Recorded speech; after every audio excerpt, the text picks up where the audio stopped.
un registro desde el inicio y un registro también para cuando acabemos el curso. ¿Ok? Pues vamos a empezar con emergencias neurológicas. Con respecto a las emergencias neurológicas, son muy importantes porque es un ente que puede poner en peligro la vida, puede poner en peligro la función de tu paciente si es que tú no las identificas. Un paciente que tú no identificas un accidente cerebrovascular, muy probablemente quede con secuelas, muy probablemente incluso quede con una limitación funcional a largo plazo versus si lo hubieras identificado en su momento.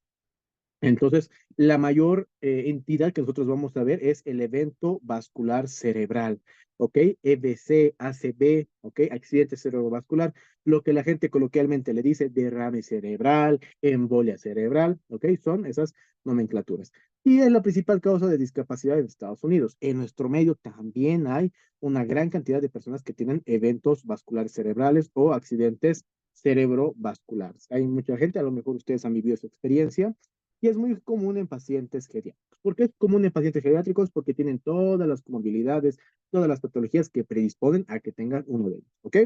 Hay factores que contribuyen al evento vascular cerebral, sí, la hipertensión, la diabetes, el colesterol alto en la sangre, el sedentarismo, todo eso hace que tú puedas tener un aumento de riesgo en el evento vascular cerebral. ¿Y hay nuevos tratamientos disponibles? Sí, pero en su mayoría el tratamiento a nivel prehospitalario se basa en identificar ese ente, entonces identificar ese ente y trasladar al hospital. En otros países hay ambulancias que tienen un tomógrafo en la ambulancia y ya al tener un tomógrafo en la ambulancia, pues ya tú le haces el tratamiento, ves si es hemorrágico, isquémico, si es isquémico, pues rompes el coágulo y si es hemorrágico, pues ya limitas el sangrado, limitas el aumento de la presión intracranial. Es muy interesante. En Argentina, por ejemplo, tenemos algunas ambulancias de cuidados intensivos neurológicos. En Estados Unidos ya hay ambulancias, como les digo, con tomógrafo. Hay otro tipo de entidad que es las convulsiones que pueden estar presentes en un paciente, que también hay que aprender a tratarlas. Vamos a romper muchos mitos, por ejemplo, como que poner algo a la boca, el tratar de agarrar a la persona. No, vamos a hablar sobre las convulsiones, ¿ok? El estado mental alterado, una persona que está somnoliente, una persona que está aturdida, hay que ver la causa. Puede estar somnoliento porque no ha comido y mi glicemia se ha bajado, ¿verdad? O puede estar somnoliento y con dolor de cabeza por un tumor, imagínense, en el peor de los casos. Vamos a hablar sobre la anatomía, la psicología y la fisiología, porque cuando hablamos del cerebro es la computadora del cuerpo y hay que también hablar del paciente en un ámbito psicológico. El paciente que tiene alguna enfermedad, el paciente que está sufriendo una emergencia, necesita una red de apoyo emocional que tú como proveedor de atención hospitalaria le tienes que brindar. A esta persona tú le tienes que decir todo va a estar bien, hemos venido aquí a ayudarte y empezar a informar qué es lo que estás haciendo. Vamos a hablar en la parte práctica un poquito del mundo geriátrico en el cual es importante que ustedes a los pacientes geriátricos especialmente les des ese confort, esa comprensión, porque ya la enfermedad y muchas patologías de él están tratando demasiado mal como para que tú también lo hagas, ¿ok? El cerebro, entonces, la computadora del cuerpo, tiene una parte estructural, una parte funcional y una parte emocional, que vamos a abordar del tema psicológico. Y el cerebro es muy importante porque controla la respiración, la parte cardiovascular, la parte respiratoria es muy importante y la cardiovascular, y muchas funciones del cuerpo, sensorial, motriz, etc. Y hay tres partes principales, el tronco del encéfalo, el cerebelo y el cerebro. ¿Ok? El cerebro propiamente es la parte más grande, lo que ya conocemos, ese dibujo rosadito, bonito, ¿verdad? El cerebro es lo que es la parte posterior, se encarga del equilibrio, controla algunas funciones de la visión, ¿ok? Y el tronco encefálico es donde están todas las funciones superiores de la respiración, de la frecuencia cardíaca. Entonces, el cerebro es esta estructura de acá, como vemos acá, perdón, ese es el cerebro, este es el cerebelo y esto es el tronco encefálico. Con respecto al tronco encefálico, va a continuar con la médula espinal y ya luego se va a ir hacia las vértebras, por ejemplo, y de ahí para abajo, ¿sí? Importantísimo que ustedes conozcan esto, porque si yo no sé qué zona está afectada, por ejemplo, el paciente pierde la coordinación de la nada, tiene dificultad visual, probablemente aquí sea el problema. El paciente tiene pérdida de la memoria, pérdida de la motricidad o de la sensibilidad, aquí debe estar el problema. El paciente tiene una afección de la respiración y de la circulación, aquí está el problema. Entonces, es para que ustedes lo puedan entender.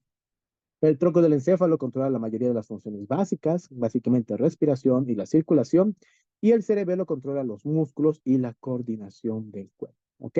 Controla la coordinación, controla el equilibrio para que tú tengas una buena postura, para que tú te mantengas en equilibrio, es lo que te va a controlar. Y los mensajes enviados hacia y desde los nervios básicamente van a ir del cerebro hacia distal y de distal hacia el cerebro. ¿Qué quiere decir esto? Si yo tengo que mandar la función, mueve tu mano, mi cerebro está mandando la función para que mueva la mano. Si hay alguna vía de comunicación anómala, si hay algún tumor, si hay alguna lesión, hemorragia, cualquier cosa, probablemente no sea la misma comunicación. Si hay alguna lesión porque mis vértebras se han fracturado y justo también han dañado mi médula espinal, tampoco va a haber esa buena comunicación. Entonces, muy importante que ustedes conozcan eso. Algo también importante a destacar es de que yo también, si me quemo, mi cuerpo va a sentir que me estoy quemando, que me estoy lastimando, va a mandar un mensaje a mi cerebro, el cual va a decir, saca tu mano de forma inmediata. Entonces, también hay cosas que nosotros mandamos de estímulo y también de afuera los estímulos llegan al cerebro. Tenemos nervios espinales que van a ir a lo largo de todo el cuerpo para inervar zonas tanto motriz y sensorialmente de todo el cuerpo. Y los nervios craneales que se encargan netamente de lo que va a ser la inervación de estructuras, músculos, la parte sensitiva de los pares craneales. Aquí vamos incluso a incluir de las funciones como ser el olfato, el gusto, ok, la vista, aparte de solo la sensibilidad y la motricidad. Entonces, yo tengo aquí mis nervios espinales, que de esta mi médula espinal van a salir múltiples nervios espinales que se van a ir ramificando y ramificando hasta formar una red de nervios que va a ir a todo mi cuerpo, ¿ok? Todo mi cuerpo tiene sensibilidad y motricidad hasta cierto punto. Con respecto a la fisiopatología de muchas enfermedades y algunos entes que ya vamos a ver, muchos trastornos pueden causar disfunción cerebral. ¿Ok? Y esto puede afectar diferentes niveles, el nivel de conciencia, el nivel del habla o incluso el control muscular voluntario. Aquí ya podemos hablar un paciente con un glaso disminuido, que el habla no sea coherente y que incluso haya convulsionado, un control muscular voluntario que se ha perdido, ¿ok? Y el cerebro es sensible a los cambios de oxígeno. Si yo tengo una disminución de oxígeno en sangre y no le llega el suficiente oxígeno a mi cerebro sufre y empieza a tener problemas. Si la glucosa no está llegando a mi cerebro, también empieza a tener problemas. Mi nivel de conciencia empieza a bajar, a veces me pongo más irritable. Y si la temperatura igual es sumamente elevada o sumamente disminuida, también tengo problemas a nivel del cerebro. No vamos a tener la misma respuesta. Probablemente o esté inconsciente, esté somnoliento, ¿ok? O directamente esté con un estado alteradísimo de la realidad. Y eso generalmente pasa cuando hay golpes de calor muy fuertes. Un cambio significativo en cualquiera de estos niveles resulta en un cambio neurológico. Es importante que ustedes lo conozcan.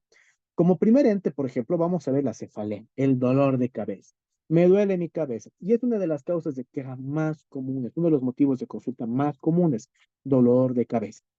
Pero el dolor de cabeza puede ser por estrés o puede ser síntoma de algo más grave, ¿ok?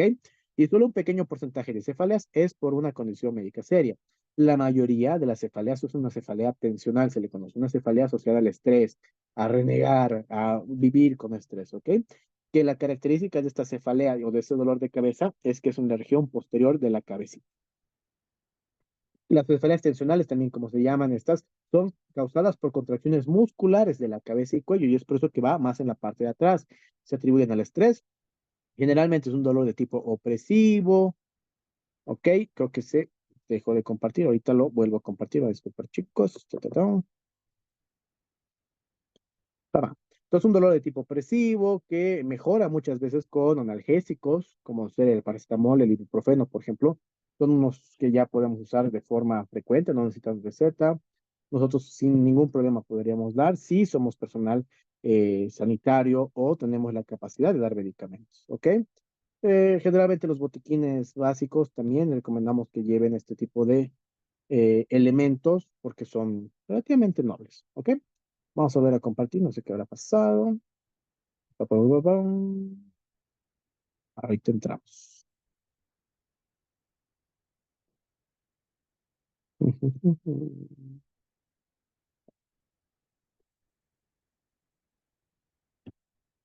Y ahorita volvemos a entrar y ya deberíamos estar. Muy bien. Se fue. Aquí estamos. Estamos acá. Muy bien. Y pues básicamente se atribuye al estrés. Usualmente no requiere atención médica, requiere de que tú le digas, señora, ¿sabes qué? Tómese un paracetamolcito, un ibuprofenito, descanse, no reniegue y ya va a mejorar este cuadro. Entonces, si está en la región posterior, es un dolor de tipo opresivo en la región posterior, que no se asocia de otras cosas, no se asocia de náuseas, vómitos, mareos y esas cosas, pues podemos estar tranquilos versus estas cefaleas, que son cefaleas de tipo migraña, las cefaleas migrañosas. Algunos de ustedes han debido tener migraña alguna vez en su vida, ¿ok? Y este es un dolor muy fuerte. Se piensa que son causadas por tema de vasos sanguíneos, que los vasos sanguíneos se hacen chiquititos o se hacen más grandes en el cerebro. El dolor generalmente es como palpitante y muchas veces también pulsátil, punzante, en un solo lado, muchas veces de la cabecita, en una sola región, ¿ok? No en la región posterior, sino en la región anterior o en los laterales. Y con frecuencia generan náusea. ¿Se escucha un poquito bajo el audio? ¿Todos escuchan un poco bajo el audio, chicos?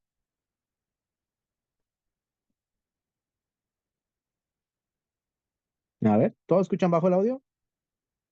¿O solo nuestro compañero?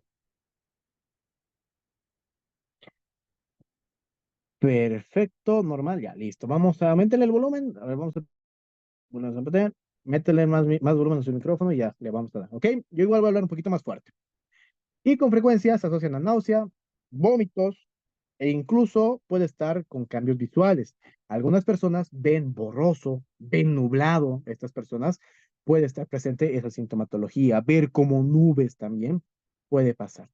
Y puede durar varias horas o días. Generalmente se autolimitan, pero lo ideal es tratar la causa. Hay varios medicamentos que nos ayudan. Por ejemplo, migradol orgial, ergotamina. Hay varios medicamentos. Solo es medicación para la migraña y te va a ayudar. Pero si esta migraña no cede a la medicación, pues esto sí es peligroso. Me ha pasado una vez que en el hospital era un señor que decíamos que era migraña, le dimos medicamentos, mejoró levemente, en la noche volvió y le volvimos a dar medicamentos, se fue, y luego volvió con sus cositas para internarse. Le hicimos una tomografía porque de verdad no reaccionaba a los medicamentos como debería reaccionar y era un tumor cerebral. Entonces, la causa de su dolor de cabeza era el tumor. Así que si no mejora con la medicación normal, pues sí necesita. Cefalea sinusal, básicamente por acumulación de líquido. Generalmente la sinusitis en los resfríos fuertes puede haber una cefalea secundario a eso. Y eso no genera mucha complicación, no genera mucho daño, son autolimitadas, igual con analgésicos y la liberación de la presión, básicamente el sonarse la nariz, el evitar la secreción de mayor moco, también te ayuda mucho. Entonces, hay señales de alerta para la cefalea. No todas las cefaleas son nobles, no todas las cefaleas son bonitas. Si tengo una persona que tiene cefalea, ¿ok? Asociada a que sea de origen repentino, de repente me empezó a doler. Estaba tranquilo y ¡pum! Me empezó el dolor. Dolor explosivo, estado mental alterado asociado al dolor de cabeza, pacientes mayores de 50 años, sistema inmune deprimido, déficit neurológico asociado, que siento adormecido mis manos, mis pies, no puedo hablar, rigidez o dolor en el cuello, fiebre, cambios en la visión, parálisis de alguna extremidad, eso asociado a un dolor de cabeza, ¿sí? Puede ser causa de un evento vascular cerebral, tumor cerebral o incluso una meningitis, una inflamación de las meninges. Y esto es peligroso. Entonces, si es un dolor de cabeza que tenga cualquiera de estas cosas asociadas, es peligroso, ¿ok? Y el evento vascular cerebral propiamente dicho, también llamado evento vascular cerebral, accidente cerebrovascular, embolia cerebral, derrame cerebral, ictus, ¿ok? Es un ente de emergencia. Y es básicamente la interrupción del flujo sanguíneo de un área específica dentro del cerebro. Y esto resulta en la pérdida de una función cerebral. Por ejemplo, puedo tener la pérdida de la capacidad de hablar bien. Puedo perder la fuerza muscular en la mitad de mi cuerpo. Puedo perder la capacidad de tener una simetría facial. Mi cara se va a enchocar porque los músculos que se encargan de tener todo en su lugar no están trabajando. Y hay dentro del evento vascular cerebral o el accidente cerebrovascular dos tipos. Uno, que se ha tapado la arteria como en un infarto, así algo isquémico, se ha tapado la arteria, o que se ha roto. Vamos a hablar primero que se ha tapado. Es la causa más común, representa el 80% de los eventos vasculares cerebrales y es un trombo, o sea, un coágulo o un émbolo, algo que no debería estar ahí. Grasa, aire, puede ser la tromboembolia, que básicamente es un trombo que está viajando, ¿no ven? Y los síntomas pueden variar, que va desde que solo tenga una molestia temporal y luego me recupere hasta que tenga parálisis completa. Con frecuencia es causada porque estos vasos sanguíneos se llenan de grasita y esto también es potencialmente formador de coágulos y potencialmente formador de estas lesiones. Entonces lo que va a pasar es de que mi corazoncito puede haber formado un coágulo, se ha formado un coágulo en mi corazón por alguna razón y esto ha viajado y me lo ha tapado una arteria. O que acá porque estaba ya con plaquitas de grasa y estas cosas, el coágulo o la sangre estaba bien, yendo bien tortuosa, había trancadera y se ha formado un coágulo, ¿ok?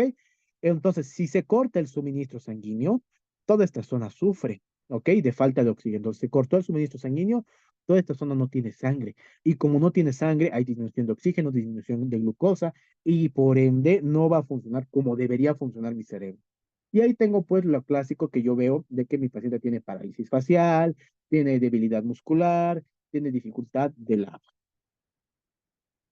En cambio, el hemorrágico es de que se ha roto el vaso sanguíneo. Muchas veces por una presión arterial sumamente aumentada, se ha roto y se ha debilitado la pared del vaso sanguíneo y empieza a sangrar.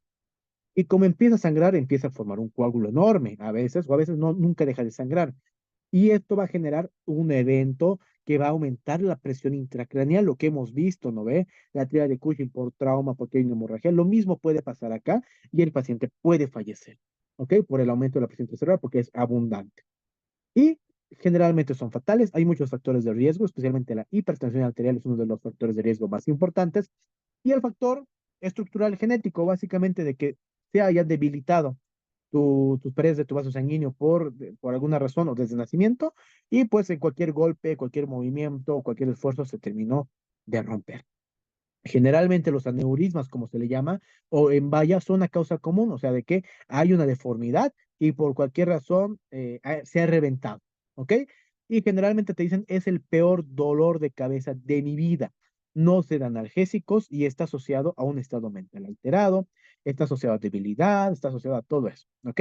Pero es el antecedente que sea el peor dolor de su cabeza de su vida y muchas veces compromete el estado neurológico de mi paciente. Muchas veces queda inconsciente mi paciente con un gloslo donde no hay respuesta ocular. La respuesta verbal son quejidos, gemidos y la respuesta motora igual es muy disminuida. Puede pasar. Hay otra entidad que se llama ataque isquémico transitorio. Y el ataque isquémico transitorio es cuando yo tengo un EDC, pero de la nada me desmayé, me volví a despertar y ahora estoy bien. Me quedé inconsciente y ahora estoy tranquilo. Es que de forma transitoria se ha tapado esa arteria, pero se ha liberado. ¿Ok? Y eso también necesitan atención médica. ¿Por qué? Porque si se ha tapado una vez, se puede tapar una segunda vez. Y hay que ver dónde está ese coágulo, hay que verlo dónde está viajando, ver de dónde ha venido. Y es muy importante eso. Y generalmente es como una señal de advertencia de que te salvaste esta vez, pero la siguiente que te dé puede ser peor, puede ser mortal. Y generalmente un tercio de los pacientes que tienen un transitorio va a tener uno completo. ¿Ok? Y todos los accidentes transitorios tienen que ser evaluados por un profesional médico. Signos y síntomas, muy importante. Parálisis facial, eso es bien importante, ¿ok? La simetría facial, un lado de la cara se cae. ¿Y cómo evalúo eso? Le digo al paciente, a ver, silba, no va a poder. A ver, saca tu lengua, no va a poder. A ver, sonreí, no va a poder, ¿ok? No va a poder hacer eso. A ver, levanta tus cejas, tampoco puede. Hemiparesia, debilidad o adormecimiento de la cara, brazos, piernas, de un lado del cuerpo. Yo le digo, a ver, levanta tus dos brazos y uno se cae, ¿ok? No los puede mantener. Hemiplegia, que directamente no va a haber movimiento de un lado del cuerpo. ¿Sientes esto? No, no siento. Ah, ya. Ataxia, de que tú le digas, a ver, pásame ese vaso, no va a poder. Y la neurosis, pérdida de la visión de un ojo, visión borrosa o visión doble en tu paciente. Listo, entonces ya hemos visto esa parte. Sí, los síntomas también que pueden estar presentes, dificultad para deglutir por dificultad en el uso de estos músculos controlados a lo mejor por algunos nervios craneales importantes, disminución en la capacidad de respuesta. Esta persona está más lenta, ¿ok? Es más lenta en su reacción. Trastornos del habla. Esta persona en vez de hablarte como te estoy hablando, va a empezar a hablar así. No va a poder pronunciar las palabras, entonces tiene mucha dificultad. Y la fascia le voy a decir, ¿qué te duele? ¿Cómo estás? ¿Qué te molesta? Y no puede expresar. Va a decir, "Ah, na, na, na, na". Entonces, tampoco puede expresarse bien, no puede formular las palabras. Él en su cabeza las está formulando, pero no las puede expresar. O te va a decir palabras incorrectas. La disartria, que es lo que ya les he dicho, la dificultad para articular las palabras. El paciente va a estar hablando así. Y la cefalea súbita e intensa, el peor dolor de cabeza de su vida. Puede estar acompañados de confusión, vértigo, debilidad, combatividad. Un paciente que normalmente es tranquilito y está bien irritable puede ser un dato de evento vascular cerebral, agitación, desviación de la lengua o un estado profundo de coma que no reacciona a este paciente. ¿Qué es lo que pasa si el evento vascular cerebral afecta el hemisferio izquierdo? ¿Ok? Puede causar afasia y la incapacidad de entender el habla. Esto es un poquito más complejo, ¿ok? Que aquí te dice qué zona es la que está afectada. Si no puede hablar bien mi paciente, probablemente el hemisferio izquierdo, el lado izquierdo del cerebro, es el que se ha visto afectado, ¿ok? Y generalmente esos pueden causar una parálisis del lado derecho. ¿Qué quiere decir esto? Mi cerebro del lado izquierdo está afectado, no hablo, pero mi mano derecha y mi pie derecho no va a poder trabajar, porque en el cerebro, ¿ok? Hay un cruce de información. Entonces, el lado derecho del cerebro controla tu lado izquierdo y el lado izquierdo el lado derecho. Eso es lo que ustedes tienen que entender. Es un poco complejo a veces, pero eso es lo que tienen que ver. Y si tengo una lesión en el hemisferio izquierdo, ¿ok? Digo, en el hemisferio derecho, generalmente causa parálisis en el lado izquierdo del cuerpo. Y aquí, estos pacientes pueden, ¿ok? Entender y hablar el lenguaje, pero es un poquito difícil de entender, pero pueden a diferencia del otro, ¿ok? Probablemente estos pacientes estén inconscientes, ¿ok? De lo que está pasando. Puede ser un poquito combativo, irritable. Y generalmente, ¿qué es lo que pasa si es en la parte posterior? El infarto cerebral puede tener problemas con la visión, con la coordinación. Y el descuido y la ausencia de dolor hace que muchos pacientes que a lo mejor no tienen dolor en un inicio, retrasen la búsqueda y dicen, estoy bien, estoy un poquito mareado, un poquito cansado, voy a estar bien, y luego aparecen muertos porque era un derrame cerebral o ha pasado alguna lesión, ¿ok? Entonces, hay casos en los cuales, especialmente adultos mayores, no sienten como tal el dolor, pero puede estar presente un sangrado.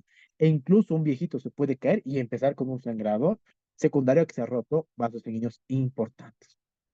Entonces, ¿qué es lo que pasa si yo tengo un sangrado? La presión arterial puede estar alta, entonces algo que yo tengo que hacer sí o sí en un paciente que sospecho de evento vascular cerebral es tomar la presión arterial. Si la presión arterial está 200, 100, probablemente esa sea la causa de que se ha roto el vaso sanguíneo, pero si está 140, probablemente no tanto, ¿ok? Y entonces puede ser la causa de la hemorragia, puede causar el dolor, a lo mejor en un aumento de la presión arterial, sí, o incluso la hemorragia que se está acumulando en la cabecita puede generar un aumento de la presión intracraneal. Es lo que hemos visto en la triada de Cushing. El aumento de la presión intracraneal pues hace que la presión arterial suba para querer compensar. Y puede ser un signo importante. Si yo veo una presión arterial alta en mi paciente, bradicardia y respiración alterada en un paciente que sospecho de ACV, peligrosísimo, ¿ok? Paciente que está con un edema grande, está con una hemorragia grande probablemente y se está herniando. E incluso, si va empeorando el cuadro, la presión arterial incluso se va a disminuir y se va a ir por los suelos. Y esto es un dato de no retorno muchas veces porque el paciente puede llegar a ser un paro. Dentro de lo que puede aparentar ser un evento vascular cerebral, puede ser la hipoglucemia, muy importante. Paciente diabético que tenga un estado mental alterado, que tú pienses que es una ACV, tómale la glicemia. Si la glicemia está disminuida, no es una ACV todavía. Tienes que reponer lo que es la glucosa. Si al reponer la glucosa mejora el paciente el estado neurológico y todo lo demás, no era una ACV. Pero si pese a que tú has repuesto el tema de la glicemia, y el paciente no mejora, ahí sí probablemente sí sea una ACV. Un estado posictal es un estado después de una convulsión. El paciente termina de convulsionar, se siente mareado, débil, probablemente también se confunda. O un hematoma subdural o epidural, porque la causa generalmente ha sido de esto de aquí, trauma, ¿ok? Trauma, y es una hemorragia por afuera de la cabecita, que empuja todo. En cambio, en la hemorragia intracerebral secundaria, un evento vascular cerebral, la hemorragia viene desde adentro y aprieta desde adentro de la lesión, ¿ok?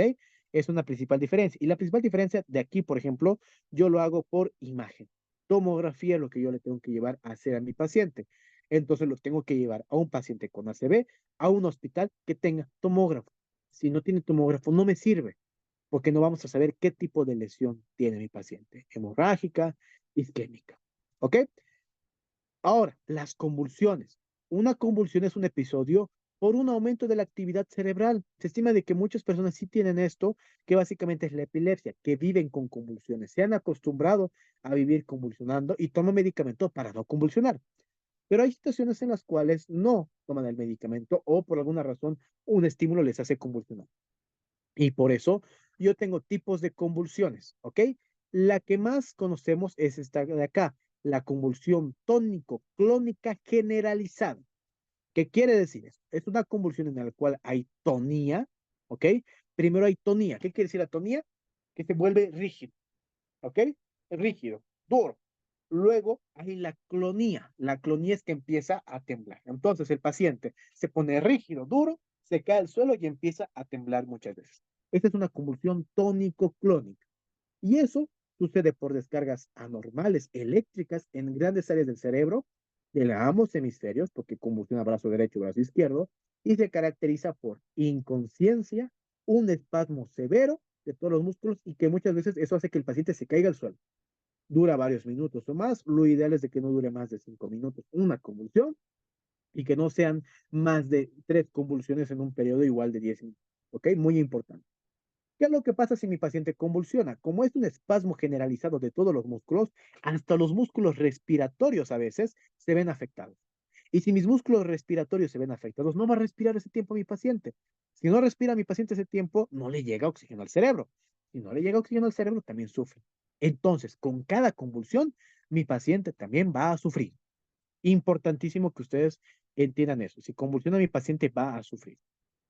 Hay otro tipo de convulsión que se llama la convulsión de ausencia o la crisis de ausencia. Y aquí les hago que hagan memoria, por ejemplo, de la película Rango, de esa lagartija. Esa lagartija de Rango tenía pues una, no sé si enamorada con la que estaba ligando, que pues básicamente era otra lagartija que se quedaba ahí paralizada. Se desconectaba, si ustedes quieren verlo, ¿ok? Y luego volvía a su actividad normal. En este caso, solo hay una desconexión del nivel de conciencia, ¿ok? Temporal, momentánea, pero no hay cambio en la actividad motora, ¿ok? El cuerpo no tiembla, no pasa nada. Entonces, un lapso breve de inconsciencia en el cual el paciente parece ausente, no responde y luego vuelve a la normalidad. Generalmente esto se diagnostica en la infancia, antes de los 7 años se diagnostica esto, o incluso antes de los 10 años con pacientes pediátricos que tienen malas notas en el colegio. ¿Por qué tienen malas notas en el colegio? Porque tienen esas convulsiones de ausencia. Ven la clase que tienen como una película entrecortada, con muchas cosas que no van a entender, no van a poder asociar. Y yo conozco mucha gente que tiene que tomar medicamentos para controlar hasta cierta edad y luego ya se hace estudios para ver si ya se controló. Entonces, muy importante que ustedes también identifiquen. ¿Qué puede ser lo peligroso acá? Como que un periodo de inconsciencia, se puede caer, se puede lastimar y evitar eso. Hay convulsiones parciales o focalizadas, que básicamente hay una simple y una compleja. En la simple no ocurre ningún cambio en el nivel de conciencia, pero puede haber entumecimiento, debilidad, mareo, cambios visuales. Puedes ver cosas a lo mejor anormales, olores que no existen, olores nauseabundos, sentir un sabor en tu boca nauseabundo de la nada o un olor nauseabundo de la nada. Y puede causar incluso sacudidas en algunas partes de tu cuerpo, pero de forma aislada, sin que tú pierdas la conciencia, ¿ok? En cambio, la tónico-clónica sí pierdes la conciencia, estás inconsciente. Y la convulsión parcial compleja, sí hay estado mental alterado, sí hay descargas anormales, pero de zonas específicas, ¿ok? En el cual los labios, hay un parpadeo repetitivo, hay sacudidas aisladas, no es como una convulsión tónico-clónica, e incluso lo mismo, convulsiones que van a generar olores desagradables, alucinaciones visuales, miedo incontrolable, ¿ok? Entonces no tiene tanto un nivel así un paciente inconsciente. Puede tener un estado mental alterado, un poco somnoliento, pero no llega al periodo de inconsciencia. Y por esto es que tienen que conocer algo que se llama el aura, ¿ok? El aura es un evento que precede a la convulsión, un evento previo a la convulsión. Y hay pacientes que pueden experimentar esto y son signos y síntomas que te dicen, voy a convulsionar, ¿ok? ¿Y cuáles son generalmente esto? Pues algunos sienten un olor desagradable así de la nada, malestar general, debilidad, empiezan a ver fotopsias, empiezan a ver como fuegos artificiales en la vista, y ellos ya saben que eso es predictorio de que van a convulsionar, especialmente pacientes que ya viven con convulsiones. Dentro de la convulsión generalizada, pues es como muy parecida a la tónica clónica, ahí es básicamente a la que vamos a enfocarnos, pérdida de la conciencia, movimiento, caóticos y un periodo de apnea. La mayoría de las convulsiones dura de 3 a 5 minutos y tiene un estado post-ictal, un estado en el cual voy a estar somnoliento, mareado, débil después de la convulsión. Y la convulsión de ausencia, antes llamada petit mal, dura unos segundos, el paciente se recupera por completo en un lapso breve y no tiene memoria de lo que ha pasado. No sabe qué es lo que ha pasado durante esos segundos. Un estado epiléptico va a ser convulsiones que continúan de forma repetitiva. Yo termino de convulsionar, no me recupero y vuelvo a convulsionar. Y vuelvo a convulsionar. Entonces, más de 30 minutos puede estar así. Ahorita la evidencia te dice que no tienes que estar más de 10 minutos con convulsiones continuas porque eso genera una hipoxia, te genera una disminución de oxígeno en el cerebro. Hay causas congénitas que desde que nací ya convulsioné, desde guaguito he convulsionado, tomo medicamentos, puede haber muchas causas, ¿ok? Las causas estructurales muy importantes, tumores, por ejemplo, ¿ok? Tumores, inflamación, edema, sangrado, esas cosas pueden generar de que el paciente tenga convulsiones, golpes en la cabeza también. Temas metabólicos, edema cerebral, desequilibrio de hidroelectrolítico, deshidratación, una hipoglicemia severa, que más bien no tenga azúcar en mi cuerpo, puede generar, o la fiebre. La fiebre especialmente hablando en los niños, no tanto en los adultos, ¿ok? Podemos ver de que los adultos puede que la convulsión sea por una infección, no tanto por la fiebre. Y en los niños sí por la fiebre, ¿ok?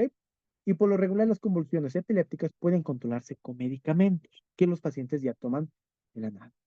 Entonces, hay tipos que ya hemos visto, la estructural, como se tumores, infecciones, lesiones, traumatismos, ¿ok?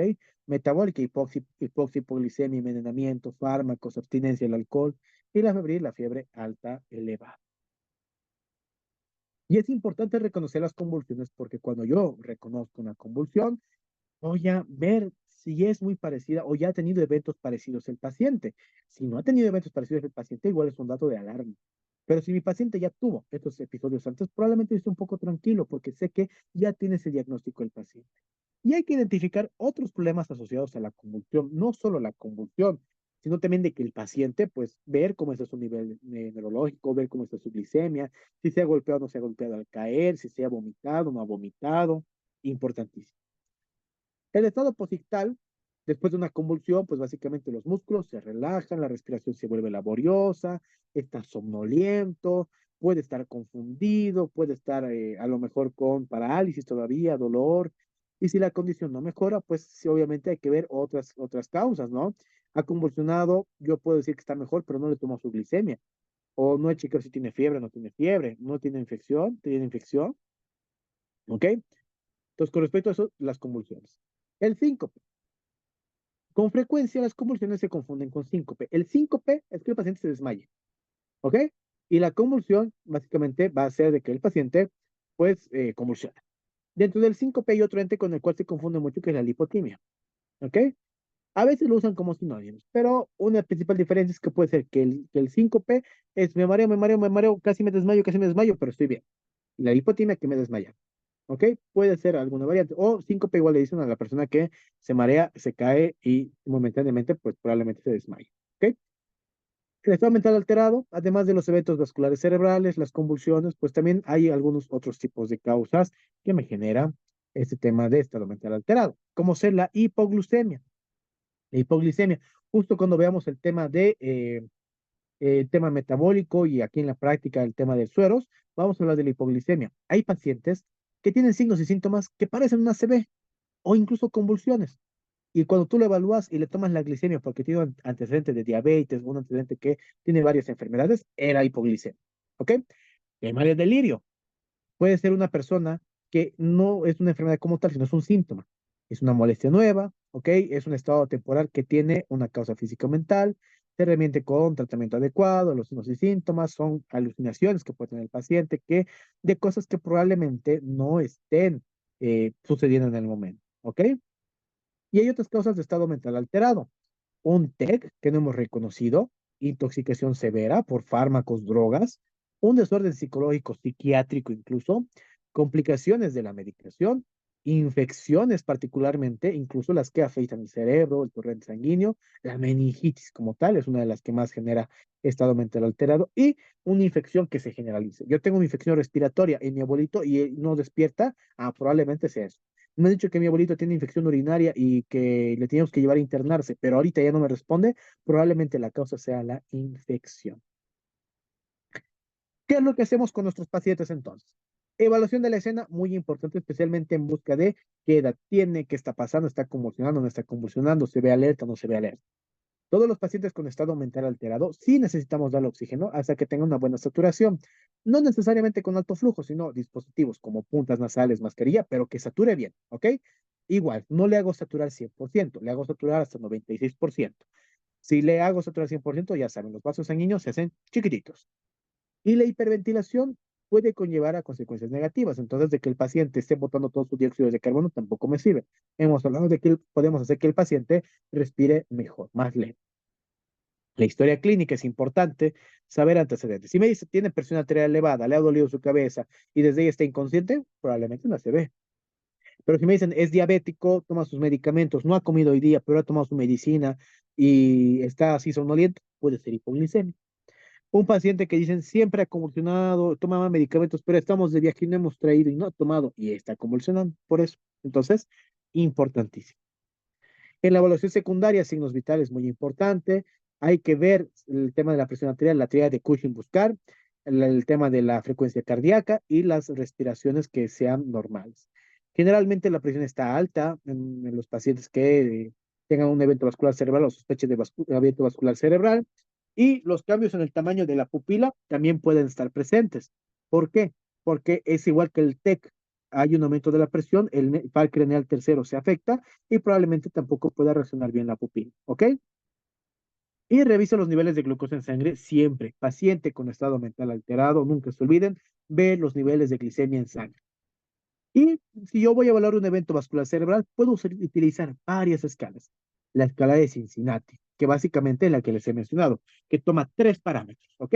En los tres parámetros básicamente es de que yo voy a ver la parte de la simetría facial, si está simétrico o asimétrico, si tiene parálisis facial, voy a ver el habla, voy a ver cómo está hablando, voy a escuchar si habla así, y el tema motor. Le digo, a ver, levanta tus brazos, y si no puede o uno se cae, perfecto, es mi Cincinnati. La escala prehospitalaria de Los Ángeles es muy parecido, solo que conlleva en que tú comparas derecha, izquierda y tomas algunos antecedentes más de presión arterial, edad, etc. Que se los voy a facilitar. La escala de severidad de evento vascular cerebral generalmente tiene tres elementos de la que básicamente igual son la edad, si tiene hipertensión, si ya lo ha tenido antes, tiene factores de riesgo. La mnemotecnia FAST o FACE, que básicamente es face, arms, el tema de el habla y el tiempo que tenemos que evacuarlo rápido. Y también vamos a usar la escala de coma de Glasgow, en el cual con mi Glasgow yo voy a evaluar si tiene una disminución en la escala de coma de Glasgow. Probablemente esté alterado, algo asociado a todos los criterios que hemos visto, que mi paciente tiene un evento vascular cerebral. Y no se olviden reevaluar, porque si digamos, mi Cincinnati estaba más o menos bien y ahora ha empeorado, si yo no lo reevalúo, no voy a saberlo nunca. Hay que siempre reevaluar cómo está, comparar derecha, izquierda, ¿ok? En la Cincinnati, básicamente asimetría facial, brazos y lenguaje. Puedes decirle incluso que diga una palabra, el cielo es azul en Cincinnati. Si no puede decir, pues ya listo, ya está hecho. O que me diga su nombre, que me diga qué le ha pasado. Esto no es un criterio tan excluyente, con tal de que tú veas cómo es el habla, ya estamos bien. En la escala de Los Ángeles, yo veo la edad, el historial de convulsiones, epilepsia, el tema del tiempo, ¿ok? Si el paciente no tenía ya el evento previo, cómo estaba, la glicemia si está normal y la asimetría, ¿ok? Es lo que yo tengo normal. Y yo voy a evaluar mi asimetría, si está hay mueca, cómo está la fuerza, todo yo le voy a dar un parámetro, obviamente comparando derecha, izquierda o igual que es un poquito más complicado de hacer, no se hace tanto en la práctica, con tal de que tengamos el Cincinnati, ya estamos. Y con respecto al nivel de severidad, básicamente vemos nivel de conciencia, brazos y mirada. Yo le voy a ir dando puntuaciones y si yo tengo más de 4 puntos, es un SB, un EBC probable, ¿ok? Pero igual, vemos el nivel de conciencia normal, leve, severo. Normal, leve, severo en la fuerza y normal, leve, severo en lo que va a ser la disfunción. Tan exacto no nos funciona. Podemos tener varias modificaciones en esto. Así que yo les recomiendo que se queden con Cincinnati en su defecto. Y el Glasgow, todo ya lo conocemos. Y básicamente los pacientes que tienen sospecha de evento vascular cerebral, tenemos que llevar a el hospital. ¿Para qué? Para que le hagan tomografía. Y los pacientes que han tenido una convulsión también requieren muchas veces tomografía para ver por qué ha convulsionado si es que no tenemos algo claro. Hay que proteger a estos pacientes de que sufra más daño, mantener una buena vía aérea despejada, especialmente con la succión, porque genera mucha salivación y espuma. Dar oxígeno tan rápido como sea posible, porque hemos dicho que estos pacientes tienen periodos de apnea que van a generar una molestia a nivel del cerebro por la falta de oxígeno. Si sospechamos traumatismo secundario que se ha caído, pues hay que inmovilizar al paciente ya posterior a su periodo postictal, ¿ok? Si mi paciente está desaturando demasiado y con el oxígeno solito no está funcionando, pues le das ventilaciones con la bolsa, válvula, mascarilla.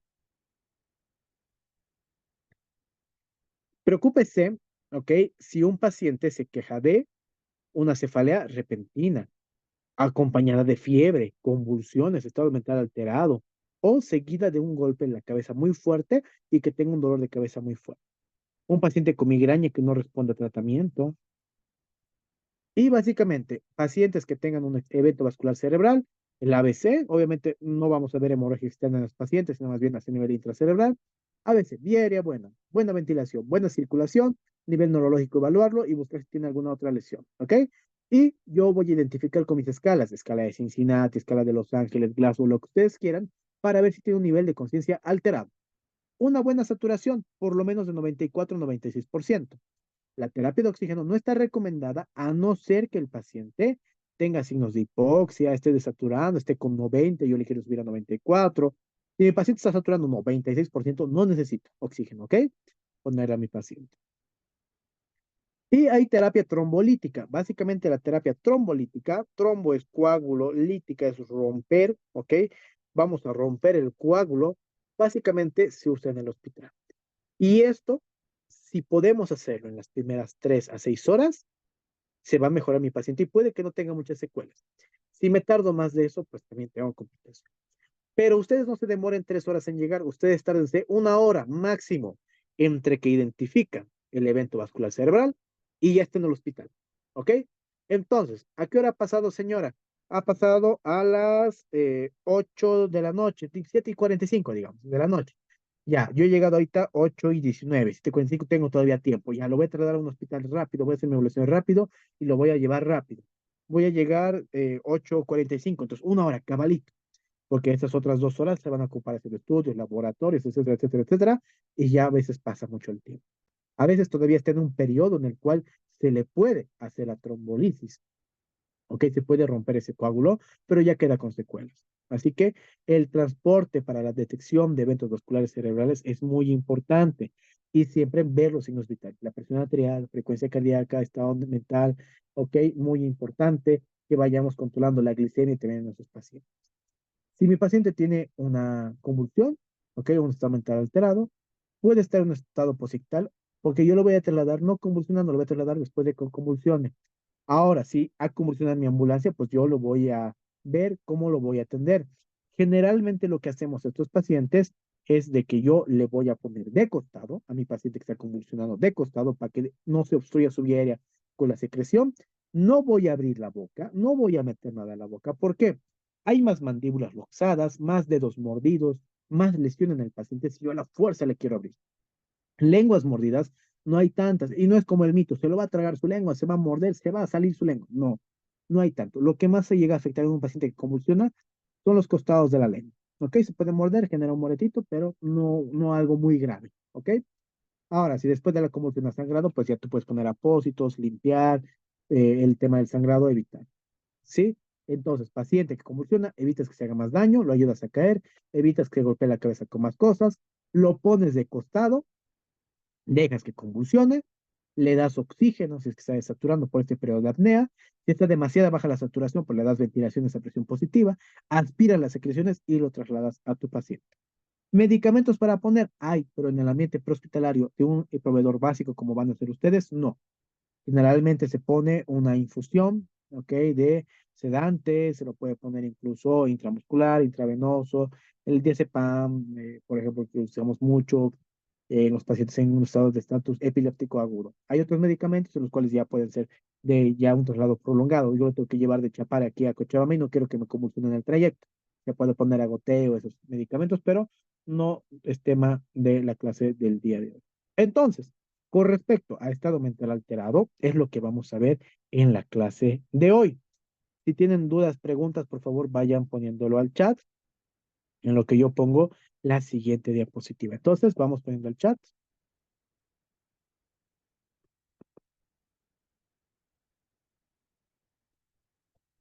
Listo, vamos a poner la siguiente diapositiva.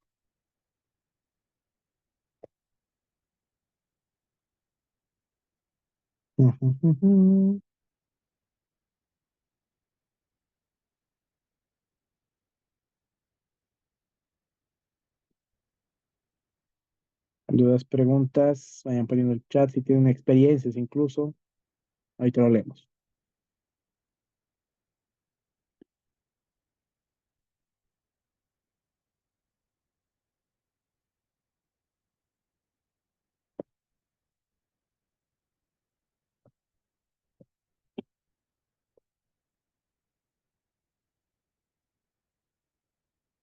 Pa, pa, pam.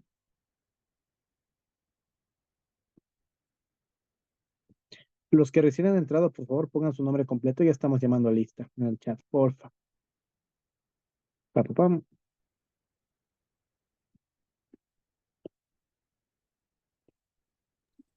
Ahora sí.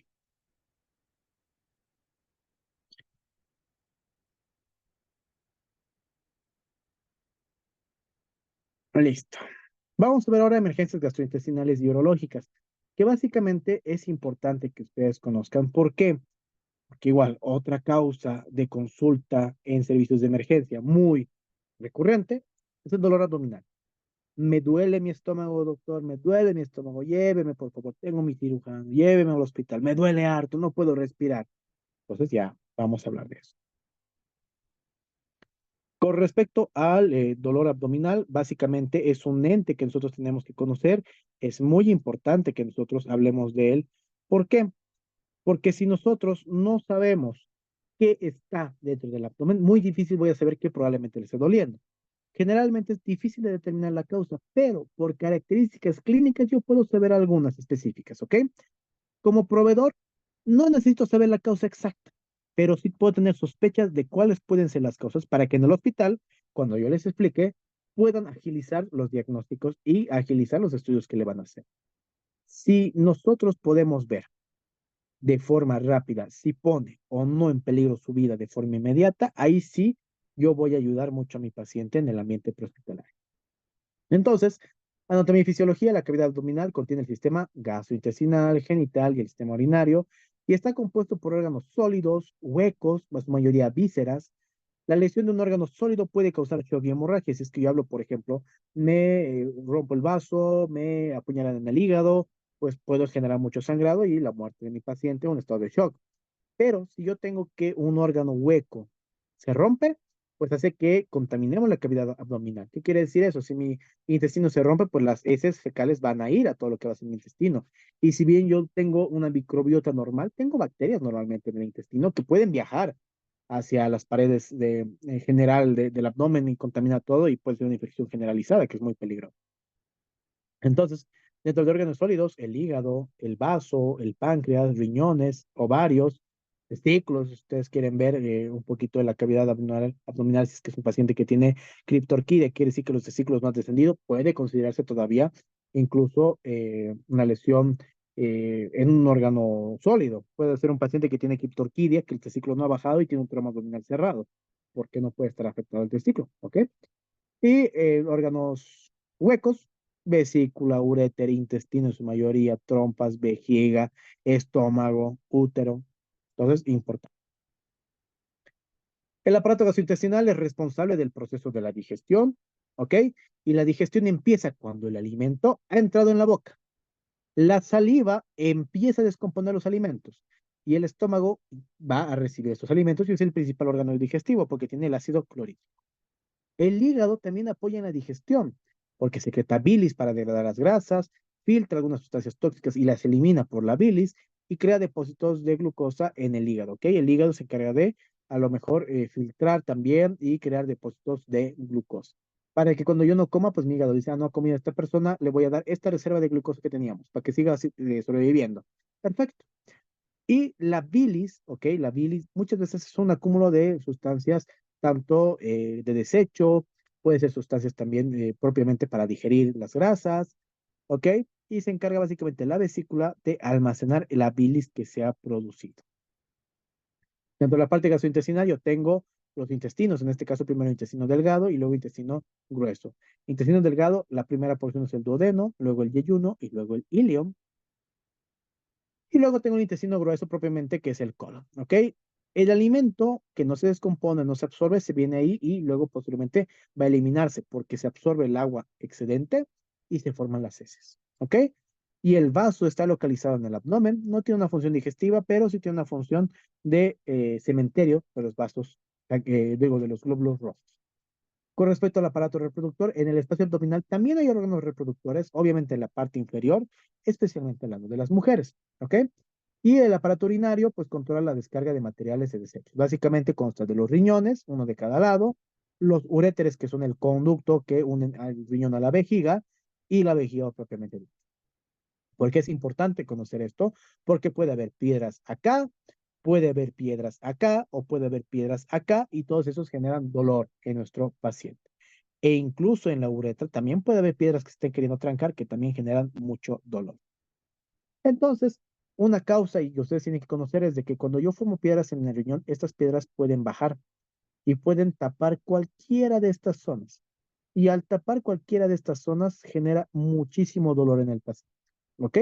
Tanto en el lado derecho, el lado izquierdo, igual puede pasar lo mismo. Entonces puede ser un problema y un motivo de consulta importante. Con respecto a la cavidad abdominal y de los órganos que están revestidos por peritoneo, básicamente el peritoneo es una capa que recubre las paredes de la cavidad abdominal y también cubre los órganos, los protege, es un mecanismo en el cual separa incluso las cavidades, ¿ok? Y generalmente material como ser sangre, pus, bilis, puede irritar a este peritoneo. Si se irrita el peritoneo, hay algo que se llama peritonitis, que también genera dolor abdominal severo y una serie de complicaciones.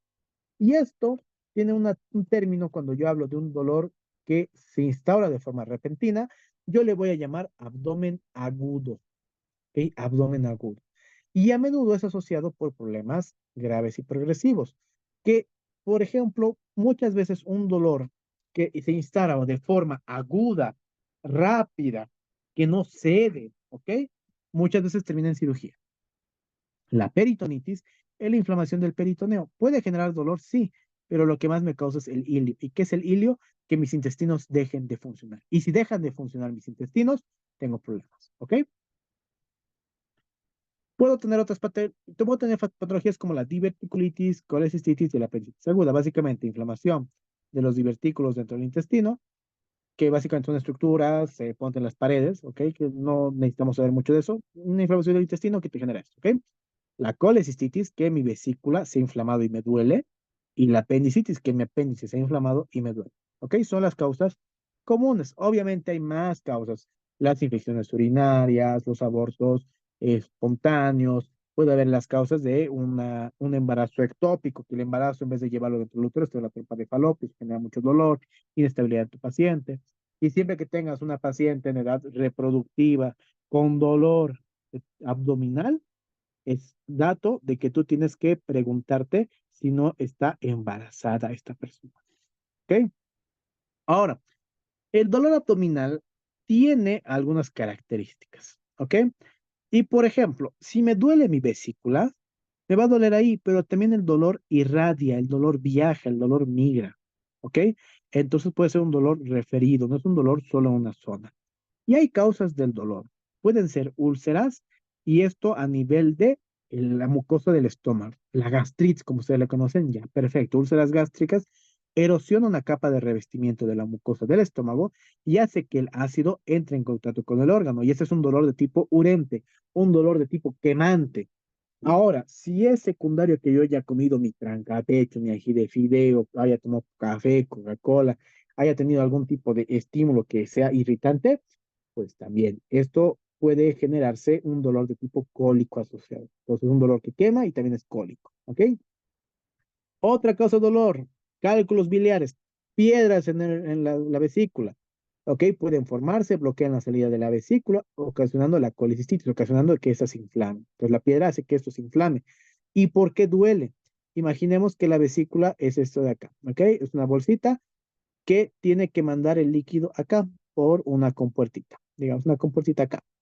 Pero ¿qué es lo que pasa si las piedras tapan la compuertita? La piedra tapa la compuerta.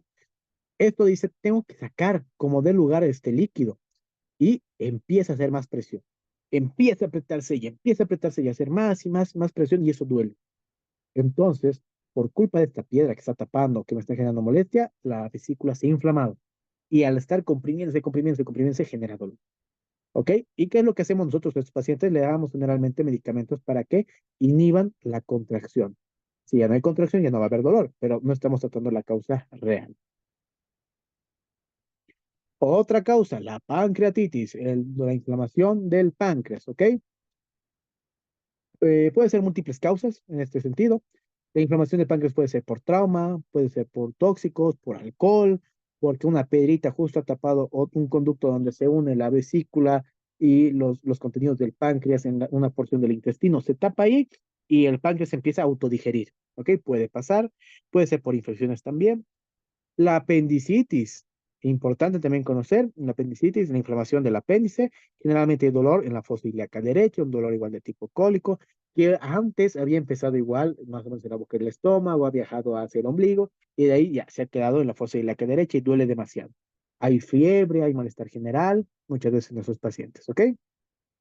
La hemorragia gastrointestinal puede generar dolor, sí, pero la hemorragia propiamente dicha es preocupante. Si yo sangro a nivel de las heces, me tengo que preocupar. Si yo sangro a nivel de la boquita en forma abundante, estoy vomitando sangre, también me tengo que preocupar, ¿ok? Esofagitis, que básicamente el revestimiento del esófago se inflama, básicamente por el tema de ácidos del estómago o algunos procesos infecciosos. Hay esta enfermedad que se llama ERGE, enfermedad por reflujo gastroesofágico, en el cual del estómago, que digamos, esto de acá y el esófago viene acá y la boquita está aquí arriba, ¿ok? El estómago está volviendo a mandar lo que es el ácido y hay un reflujo, entonces eso irrita la mucosa que no está diseñada para soportar el ácido como está diseñado el estómago. Varices esofágicas básicamente es de que los vasos sanguíneos hay como trancaderas, si ustedes quieren verlo de nuevo, y se dilatan, se llenan de sangre y es igual complicado, puede generar dolor, pero en su mayoría genera sangrados, hemorragia, ¿ok? Síndrome de Marie-Weiss, que básicamente que entre el esófago y el estómago se desgarra y eso causa muchísimo sangrado. Gastroenteritis, que básicamente lo que nos ha pasado en algún punto, he tenido una infección por comer en la calle, ya sea que sea contaminado de bacterias, virus o alguna condición especial de alimentos que me han hecho mal, genera diarrea, dolor abdominal severo. Diverticulitis, la materia fecal queda atrapada en las paredes del colon, causa inflamación de este colon, ¿ok? Y puede generar también infección. El tema de la hemorroides, pues genera hinchazón alrededor de lo que va a ser los vasos sanguíneos que rodean el recto. ¿Dónde es lo que más tenemos dolor? En el ano, ¿ok?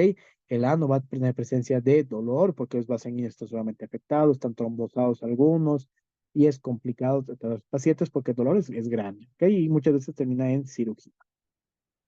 Causas de dolor por tema urinario, la cistitis, la infección de la vejiga.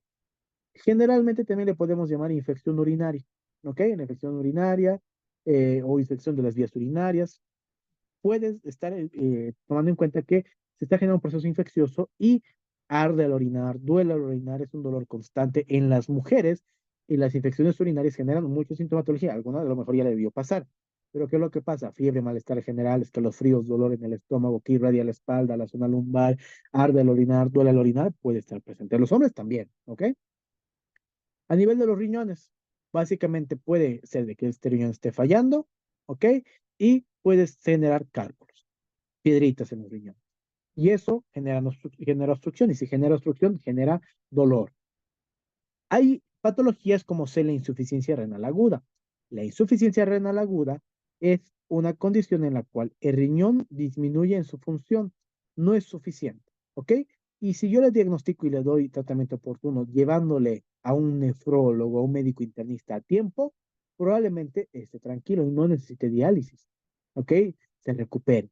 Pero si es algo crónico, es un daño progresivo, irreversible, porque se ha afectado al riñón por mi presión alta, por mi diabetes, por muchas cosas, pues probablemente no tenga solución y requiera diálisis. Este paciente que toda su vida ha vivido con presión arterial alta, probablemente el riñón esté mal para cuando le sea mayor y pues probablemente requiera de diálisis, que básicamente es de que te conectan a una máquina, hacen que el riñón que debería funcionar filtrando lo malo, pues descansa el riñón, te conecta a una máquina, la máquina te filtra todo y te lo vuelve a enchufar. Y dura 3 horas el procedimiento, 2, 3 horas, 4 horas, y hay que ir 3 veces a la semana, 2 veces a la semana, una vez a la semana. Muy complicado según el cual. ¿Ok? Entidades que me generen dolor de tipo, bueno, asociado a los órganos reproductores femeninos. Generalmente el problema ginecológico es una causa común de dolor abdominal, generalmente en el cuadrante inferior, ¿ok? En todo lo que es los cuadrantes inferiores. Genera dolor en los ovarios, en las trompas de falopio, ¿ok? O en el útero. Y este dolor, si es una persona en edad fértil, yo tengo que asociarlo a embarazo. Persona en edad fértil con dolor abdominal que yo sospecho que esté embarazada, pues hay que pensar lo peor hasta que se muestre lo contrario. Puede que esté teniendo un aborto espontáneo y si ha sangrado también por la vía vaginal también. Aborto igual hace que se demuestre lo contrario. Si me duele mucho la barriga, mucho el estómago, es una persona en edad fértil, dice que no está embarazada, no ha tenido sintomatología, ¿y qué es lo que puede estar pasando? Probablemente un embarazo ectópico. Entonces, que el embarazo en vez de estar en el útero se ha salido, se ha ido a las trompas de falopio. Y otros síntomas, pues básicamente la aorta pues, está detrás de los peritoneo y hay áreas débiles que pueden provocar aneurismas que ya hemos visto nosotros, disecciones aórticas. Difícil de detectar, pero si yo detecto un aneurisma aórtico, es de que este paciente si hace un esfuerzo muy grande o pasa algo, esa aorta se revienta y se muere el paciente en cuestión de segundos. ¿Ok? Ahora, la neumonía en algunos casos puede causar afección gastrointestinal, en algunos casos. ¿Y esto por qué? Porque a veces yo me trago las flemas, y si me trago las flemas puedo generar infección, ¿ok? A nivel gastrointestinal. Ahora, otra cosa que puede pasar es una hernia. Una hernia es de que haya una protuberancia de un órgano. Digamos, esta es mi barriguita y aquí todo mi intestino está saliendo por encima de mi barriguita. Sigue la piel, ¿ok? Cubriendo todo, pero mi intestino se siente, se palpa. Y hay personas que tienen debilidad especialmente en la pared abdominal, cerca del ombligo, ¿ok? Hernias umbilicales, periumbilicales. Ahora hay hernias inguinales, que más bien esto, el contenido intestinal y todo está saliendo por la zona inguinal. ¿Ok? Generalmente hay una masa, un bulto perceptible. ¿Y qué es lo que pasa? Si esto reduce, no hay mucho problema. Pero si se queda ahí, se queda atrapado, no vuelve a entrar y empieza a doler y empieza a doler, es una estrangulación. Y eso es una emergencia médica seria porque puede terminar en muchos problemas en el paciente. ¿Cuáles son los signos y síntomas de una hernia grave? Masa que antes se podía reducir, ahora ya no se reduce. Dolor en el sitio de la hernia, sensibilidad cuando lo tocamos, dolor cuando lo tocamos y decoloración de la piel. ¿Qué es lo que yo voy a hacer entonces? Evaluar. Seguridad de la escena siempre, bata, fundas protectoras para zapatos. Si es que estoy hablando, por ejemplo, de una persona con mucha diarrea, deposiciones, infección, probablemente sea importante tener estos cuidados. Si yo voy a evaluar mecanismo de lesión o la naturaleza de enfermedad, puede ser que me duele el estómago porque me han golpeado, me han golpeado en el abdomen. O puede ser un dolor porque yo tengo cualquiera de las patologías que hemos visto, que ya hemos visto las características. Será una hernia, será diverticulitis, será un abdomen agudo secundario, una infección urinaria, será una piedra en los riñones. Ustedes tienen que empezar a sospechar. Y lo mismo, A, B, C, D, E. La vía aérea tiene que estar permeable, que no haya secreciones. Una buena posición, una buena ventilación. Generalmente, el dolor abdominal genera respiraciones superficiales inadecuadas. Entonces, un dolor abdominal puede generar respiraciones anormales y esto es muy importante que lo cuiden, ¿ok? Porque hay que ponerlo entonces en una buena posición, generalmente en la posición fetal, ¿no? Que mejora la molestia y genera una mejor respiración. Darle oxígeno también te puede ayudar. La circulación, ver pues si es que no hay deposiciones con sangre o vómitos con sangre. ¿ok? O esas alquitranadas como Coca-Cola, como alquitrán, importantísimo, porque si hay una de esas es hemorragia gastrointestinal. Revisar el pulso en ambos brazos igual es importante, ¿ok? A ver, creo que pusieron algo en el chat. A la Claudia, pues no. Jeje. Ok. Y revisar el pulso en ambos brazos, muy importante, porque si yo tengo disminución de la presión arterial secundaria de hemorragia, probablemente no haya buena percepción de esos pulsos a nivel de los brazos. Si tengo un problema en la aorta, también puede haber afectación en el pulso. No puede ser igual en la derecha que en la izquierda, ¿ok? Y la decisión de transportar, el transporte se justifica si hay signos de enfermedad significativa, dolor insoportable que no mejora con la posición, riesgo de que sea cualquiera de estas enfermedades que hemos visto, es justificativo para trasladar al hospital. Siempre preguntar el sample, ¿ok? Muy importante nuestro sample, síntomas, alergias, medicamentos, patologías, última comida y evento. Aparte, yo puedo preguntar por presencia de náuseas y vómitos, cambios intestinales y micción, diarrea, estreñimiento, orinar más seguido, te duele el orinar, hay algún problema con orinas, pérdida de peso, eruptos o flatulencias frecuentes, dolor, qué tipo de dolor es, otros signos y síntomas asociados y si está presente un dolor torácico asociado. ¿Esto por qué? Porque en algunos casos el dolor, muchas veces de la vesícula, puede irradiarse a tórax, entonces también puede ser algo que nos va a importar. Aquí yo tengo que hacer mi examen físico, pero revisando la barriguita, viendo datos de abdomen agudo. Entonces yo lo descubro, le destapo el abdomen y valoro. Primero voy a hacer la inspección, voy a ver cómo está el abdomen. Sí, cómo está respirando, si hay heridas, no hay heridas, está abultado, no está abultado. Ok, todo eso voy a ver. La inspección. Luego la auscultación. Voy a poner mi estetoscopio y voy a escuchar. Lo que yo debería escuchar es un ruido hidroaéreo, que básicamente es de que la caquita se está movilizando los intestinos. Y es como cuando te da hambre y tu barriguita suena, ¿no ve? Igualito. Tendría que sonar igualito los intestinos. Vamos a escuchar, suena, no suena. Muy bien. Ya hemos inspeccionado, ya hemos auscultado. Ahora lo que yo voy a hacer va a ser palpar. ¿Ok? Como vemos en la imagen, palpamos con una mano y la otra por encima y vemos hasta si le duele o no le duele. Palpamos primero superficialmente y luego profundamente. Si el paciente me dice, me duele acá, pues voy a empezar lo más lejos y le digo, me vas a avisar si te duele. Me avisas si te duele, me avisas si te duele, y aquí probablemente sí le duele. Entonces, yo voy a ver si ese dolor no irradia, no viaja, y si es solo de esa zona. Si es un dolor acá, probablemente sea la vesícula. Si es un dolor acá, probablemente sea urinario. Si es un dolor acá, probablemente sea el apéndice. Entonces, según la localización, ustedes ya van a saber dónde es el dolor y qué tipo de dolor es.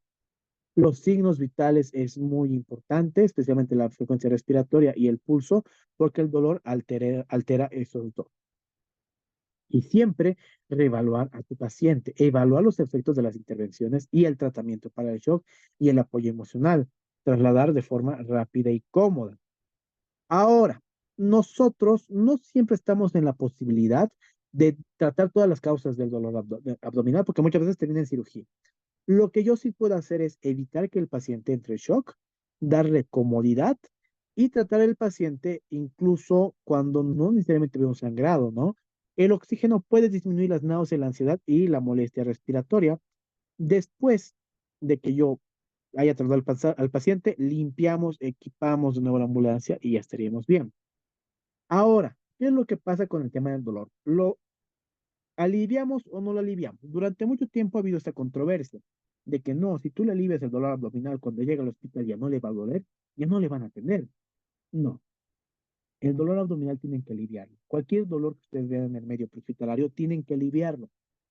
¿Qué es lo que te va a servir para atender la mayoría de los dolores abdominales en el entorno prehospitalario? ¿Ok? Lo que te va a servir es un protector gástrico, como será el omeprazol o la ranitidina, que vamos a ver en el tema de soluciones y medicamentos endovenosos. Entonces, la ranitidina o el omeprazol te va a ayudar muchísimo. Te va a ayudar un antiespasmódico, el butilbromuro de iosina, que como son vísceras las que se están doliendo huecas y te duele porque se están apretando mucho o están inflamadas, eso alivia y alivia el dolor. ¿Ok? Entonces ya tenemos un antiespasmódico, tenemos lo que va a ser el protector gástrico, nos falta un analgésico, generalmente el que utilizamos es la dipirona o el metamizol, que también tiene una función antiespasmódica y una función analgésica. Y para las náuseas y el malestar general también usas la metoclopramida, que es un medicamento que disminuye las náuseas porque el metabolismo también a nivel gastrointestinal te lo mejora. Entonces, yo con eso estoy atacando todas las causas que me van a generar dolor. Y esto es solo lo que dura el traslado, porque un paciente con dolor abdominal, si tú lo trasladas y hay empedrado, le va a doler más. Le va a doler muchísimo más, tenlo por seguro. Si tú lo trasladas y hay un bache, un rompemuelles, le va a doler el triple. Así que siempre es bueno calmar el dolor del paciente para poderlo trasladar e incluso que sea menos trauma. ¿Sí? Hay otras entidades que son las emergencias dialíticas, que la diálisis básicamente es un tratamiento para tratar la insuficiencia renal, que filtra la sangre, limpia de toxinas y devuelve al cuerpo la sangre limpia. Si el paciente no recibe tratamiento, se acumula líquido. Y si se acumula líquido, hemos hablado que puede acumularse en los pulmones. Algunos podemos trasladar pacientes desde centros de diálisis a otros lugares y, por ejemplo, las ambulancias particulares tienen esa función. Llevar a un paciente que está mal desde su casa a la diálisis, de la diálisis de nuevo a su casa. Entonces, tienen que conocer las posibles complicaciones. Generalmente, esas máquinas funcionan parecido a los riñones, pero tienen efectos adversos. Presión arterial disminuida y algunos pacientes, porque están disminuida la presión arterial en la diálisis, hacen paro. Calambres musculares por tema de electrolitos, náuseas y vómitos y hemorragias en el sitio de acceso, porque es como un catéter, tiene un catéter básicamente grueso que está conectado a un vaso sanguíneo grueso para conectarlo a la máquina de diálisis. Y el manejo de estas complicaciones, pues básicamente va a ser de que yo mejore con buena posición, identificación, cuidados del catéter, evitar jalar, evitar poner. La hipotensión lo puedo mejorar con un poco de volumen y más que todo con a lo mejor cortar el proceso de diálisis, si se siente mal el paciente, pues hasta ahí nomás, luego continuamos, evaluar e incluso algunas personas usan medicamentos, pero eso ya a nivel hospitalario para que la presión no esté tan baja. Yo con darle confort, evitar que el catéter se lastime, se salga, se mueva, genere mayor dolor, una posición cómoda para el paciente, abrigar al paciente y a lo mejor un poquito de líquido para restablecer la presión arterial puede ayudar muchísimo.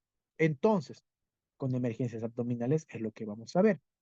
Tratar la causa del dolor, identificar qué tipo de dolor es, dónde le duele y en su mayoría, si hablamos de abdomen, el dolor es de tipo cólico, me aprieta, mi víscera me está apretando. Entonces, puede ser vesícula si está por debajo de la costilla del lado derecho, puede ser apéndice si está en la fosa ilíaca derecha, puede ser los riñones si es que es un dolor en la espalda baja, en la región lumbar o incluso que viaja hasta los genitales.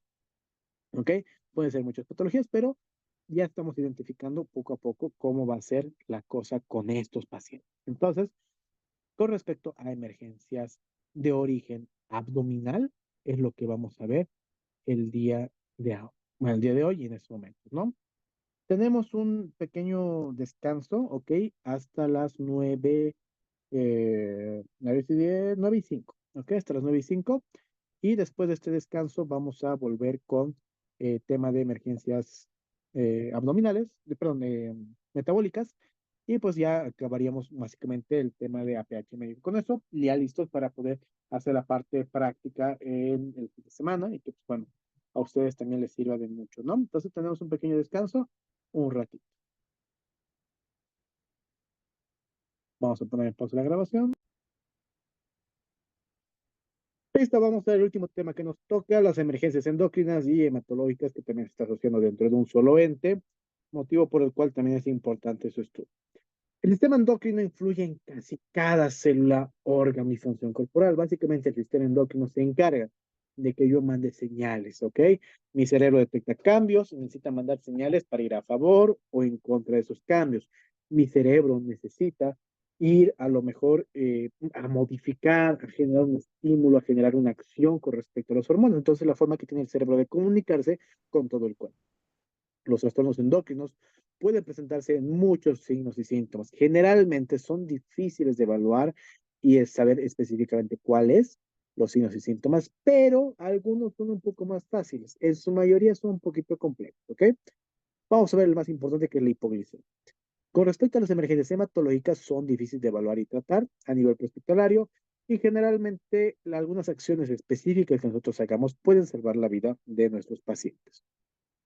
El sistema endocrino es un sistema de comunicación, como hemos mencionado, que controla las funciones dentro del cuerpo.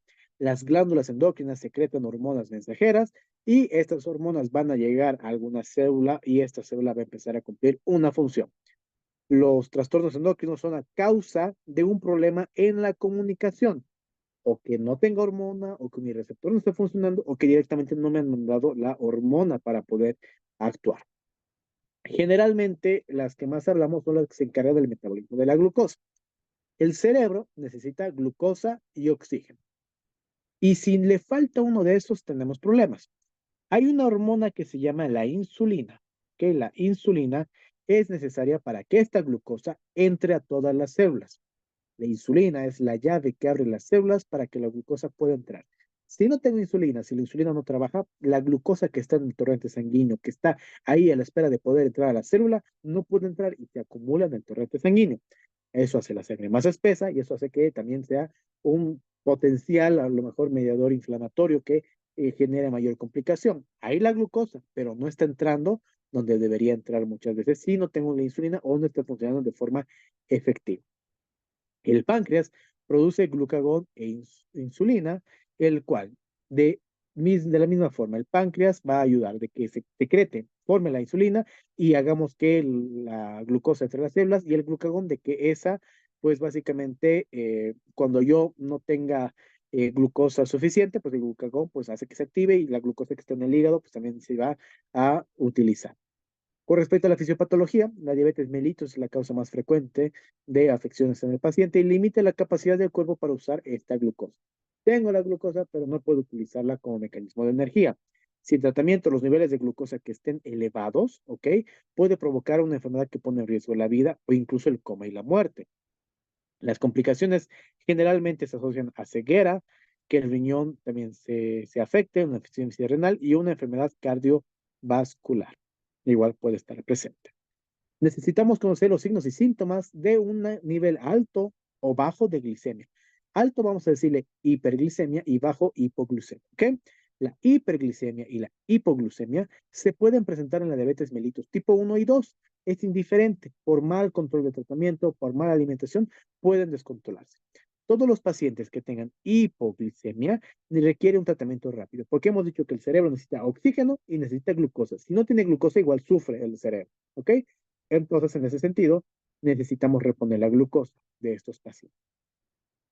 Con respecto a la diabetes mellitus tipo 1, es un trastorno autoinmune. ¿Qué quiere decir esto? Mi sistema inmune está atacando a mi propio páncreas y le evita formar lo que va a ser eh, la insulina. Y si evita que se forme la insulina, pues voy a evitar tener a lo mejor la entrada de glucosa en las células. Entonces, esto es de nacimiento muchas veces, algunas personas se dan cuenta muy tarde, cuando ya tienen alguna sintomatología, algún problema. Entonces, el tipo 1 es autoinmune, no puedo producir mi insulina porque está destruyendo esas células mi páncreas, ¿ok? Entonces, si le falta esa hormona, pues yo la tengo que dar de forma extrínseca. Entonces, generalmente esas personas se ponen insulina de por vida. El inicio de este trastorno por lo general ocurre en la primera infancia o incluso hasta la cuarta década de la vida. Incluso estos pacientes pueden tener a lo mejor aporte de insulina normal y de la nada igual se vuelve inmune y deja de tener. Muchas personas con diabetes tipo 1 tienen una bomba de insulina implantada que básicamente durante todo el tiempo está midiendo la glucosa. Si está muy elevada, pues ya le da una dosis de insulina.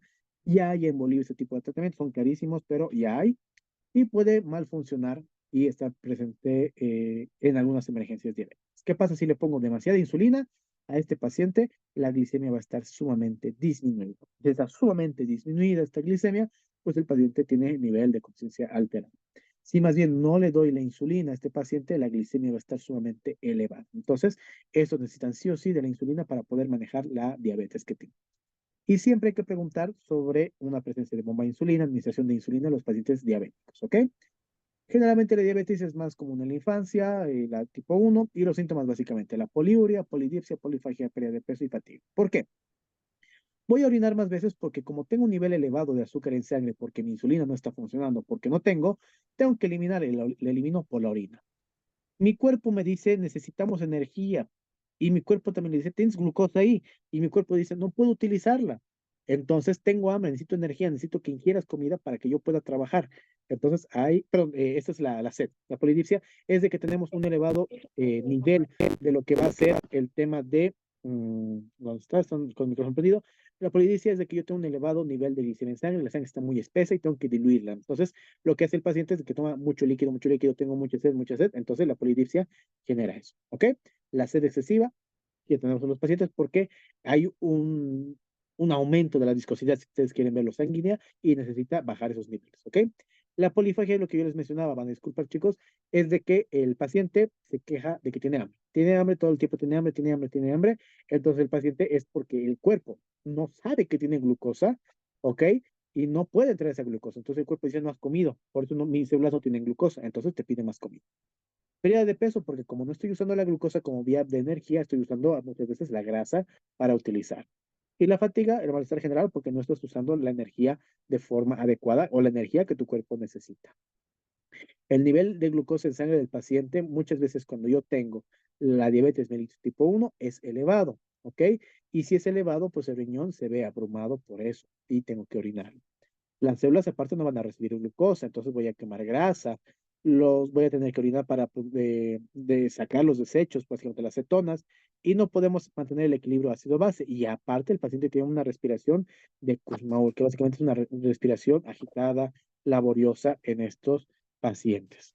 ¿Ok? Muy importante que ustedes también tomen en cuenta este tipo de entidad y esta patología. Perdón, se ha movido, Vamos a silenciar acá que están con micrófono prendido. Muy bien. Esto ya hemos visto. Listo. Y las emergencias de forma aguda de lo que va a ser la diabetes mellitus son de dos tipos. Uno que se llama cetoacidosis diabética y una que se llama estado hiperosmolar. ¿Ok? Entonces, ¿qué es lo que pasa?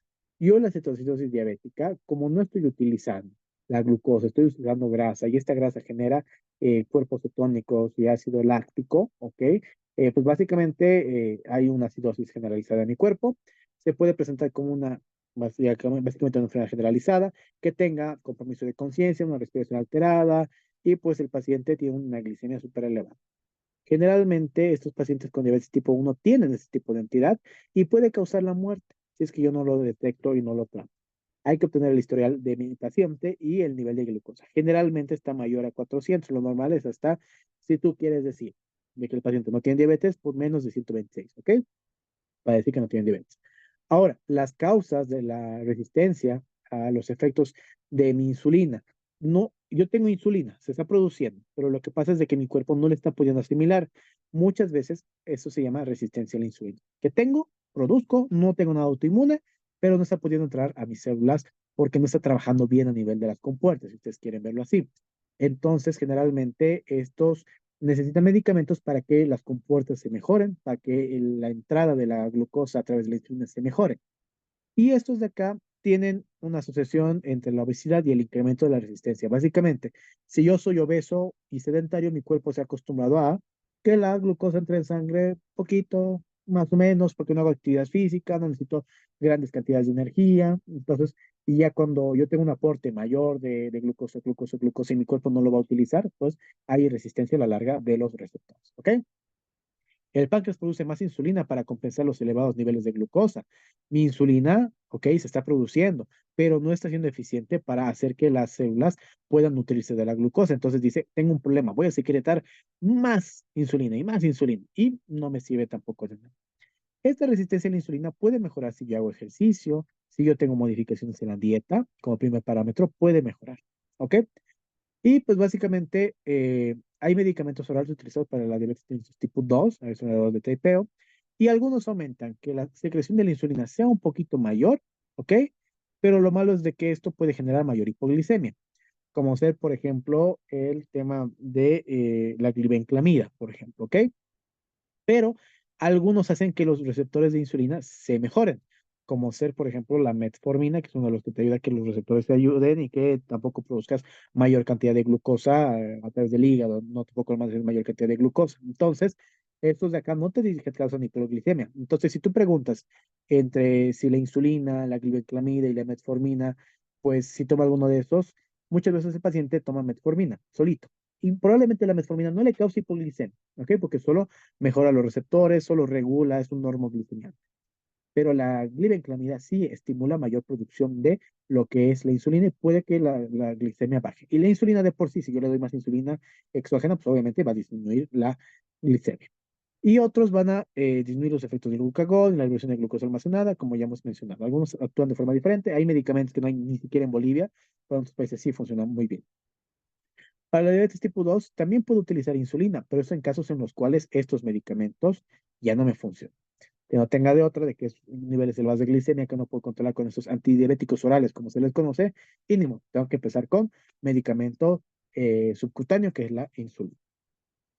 Con frecuencia se diagnostica en un examen médico anual por quejas relacionadas a la polidicea, poliuria, polifagia, pérdida de peso, que ya hemos visto, aparte infecciones recurrentes, cambios en la visión, entumecimiento, adormecimiento en los piecitos. Hay algo que se llama la hiperglicemia sintomática, en la cual ocurre cuando los niveles de glucosa en sangre son altos, ¿ok? Y aparte que estos niveles son altos, me genera malestar. Generalmente este tipo de pacientes pues se encuentran en un estado mental alterado, ¿ok? Ahora, muchas veces los pacientes con diabetes tipo 1 generan lo que va a ser la cetoacidosis diabética y los diabetes tipo 2 van a generar lo que se llama estado hiperosmolar hiperglicémico, ¿ok? Que son las dos condiciones más importantes. Con respecto a el estado hiperosmolar hiperglicémico, ¿ok? Que son sus siglas, es que yo tengo niveles elevados de glucosa, ¿ok? Y aparte, como está tan elevado mis niveles de glucosa, está detectando mi cuerpo como si yo estuviera sumamente deshidratado y tengo que diluir toda esta cantidad de glicemia, ¿ok? En signos y síntomas, el paciente muchas veces tiene un estado mental alterado, sed excesiva, datos de deshidratación, el paciente tiene una glicemia muchas veces igual súper elevada. Entonces, ¿qué es lo que va a pasar con esos pacientes? Tiene que regular. ¿Y cómo lo regulo? Pues dándole líquidos en abundante cantidad a esos pacientes para diluir esta glicemia. ¿Ok? Porque mi cuerpo lo detecta como que está deshidratado. Ahora, el paciente muchas veces no puede beber lo suficiente líquido por vía oral cuando está tranquilo. La orina es oscura y concentrada. El paciente puede perder el conocimiento, tener una actividad convulsiva incluso debido a la deshidratación severa. Y básicamente es lo que yo voy a tener en un estado hiperosmolar hiperglicémico. En lo que básicamente va a ser una situación diabética, igual, niveles elevados de glicemia, hay acidosis detectable en el paciente, que se va a ver por laboratorio, y lo que va a tener un estado mental alterado, y aparte cuerpos cetónicos en orina, que eso es igual a nivel de laboratorio. Si ustedes ven un paciente que su glicemia les marca high en el glucómetro, a veces ni siquiera marca ya el número, directamente les dice high, hay un meme que dice, este high es un saludo, pero un saludo a la muerte, ¿ok? Es como decirle, ahí te voy, Diosito, ¿no? Está saludando.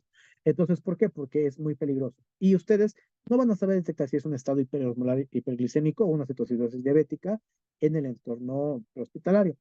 Sus misiones, tratar de disminuir y cómo lo disminuyes con líquidos. Vamos a ver más adelante, ¿ok? En cambio, la hipoglicemia sintomática es de que el paciente tiene disminución del nivel normal de glucosa, menos de 60, ¿ok? Es un diabético menos de 70 de miligramos por decilitro de azúcar. Y esto puede ocurrir en pacientes que se inyectan insulina o usan medicamentos orales que estimulan la producción de insulina. Y cuando los niveles de insulina permanecen altos, la glucosa se saca de la sangre, entra a la célula y a partir de ahí ya se utilizó y no tenemos más de reserva. ¿Ok? Si baja el nivel de glucosa, puede haber un suministro de glucosa insuficiente al cerebro y eso genera también molestias en el paciente. Va a disminuir el estado mental, el paciente se puede volver agresivo, comportamiento inusual, rápidamente tiene falta o pérdida del conocimiento, daño cerebral permanente y la hipoglicemia se desarrolla con mucho más rapidez que la hiperglucemia. Un paciente con hipoglicemia es mucho más complicado de tratar que uno con hiperglicemia si es que es algo severo y ya pasó mucho tiempo, porque esto genera mayor daño. Los signos y síntomas de la hipoglucemia. Básicamente los signos y síntomas, debilidad, mareos, taquicardia, escalofríos, pareciera que fuera una ACV por la debilidad muscular, no tiene simetría facial, ojo, no tiene simetría facial, el paciente puede estar confuso, somnoliento, este paciente puede estar frío al tacto, sudoroso, ¿ok? Y en algunos casos puede convulsionar. Entonces, si yo tengo niveles menos de 70, como vemos acá, aquí dice menos de 80, si menos de 70, en un paciente diabético es hipoglicemia. Si está menos de 40, crisis hipoglicémica y es algo muy grave. Si está arriba de 120, una hiperglucemia, y si está arriba de 400, pues cetoacidosis diabética, estado hiperglicémico, estado hiperosmolar, ¿ok? Y la hipoglicemia se revierte rápidamente si le doy glucosa a mi paciente. Si mi paciente con hipoglicemia está un poquito somnoliento, mareado, pero puede deglutir, puede tragar, yo le voy a dar Vional. Y vamos a ver ahorita esto, ¿ok? La evaluación de la escena. Seguridad de la escena. Siempre los pacientes con diabetes pueden tener jeringas.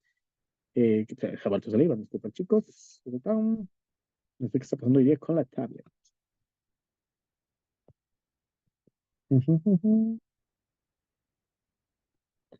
Vamos a compartir de nuevo. Ya vamos a acabar la tabla y va a estar cansada.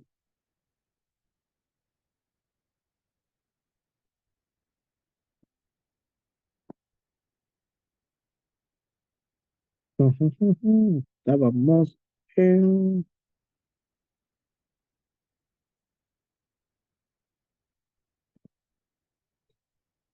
hiperglicemia, hipoglicemia. Aquí. Muy bien. Entonces, la seguridad de la escena es muy importante. Estos pacientes pueden estar usando jeringas, entonces es importante que cuidemos de no pincharnos, ver dónde están, ¿ok? Está la alerta a las pistas, si es que es una hipo o una hiperglicemia.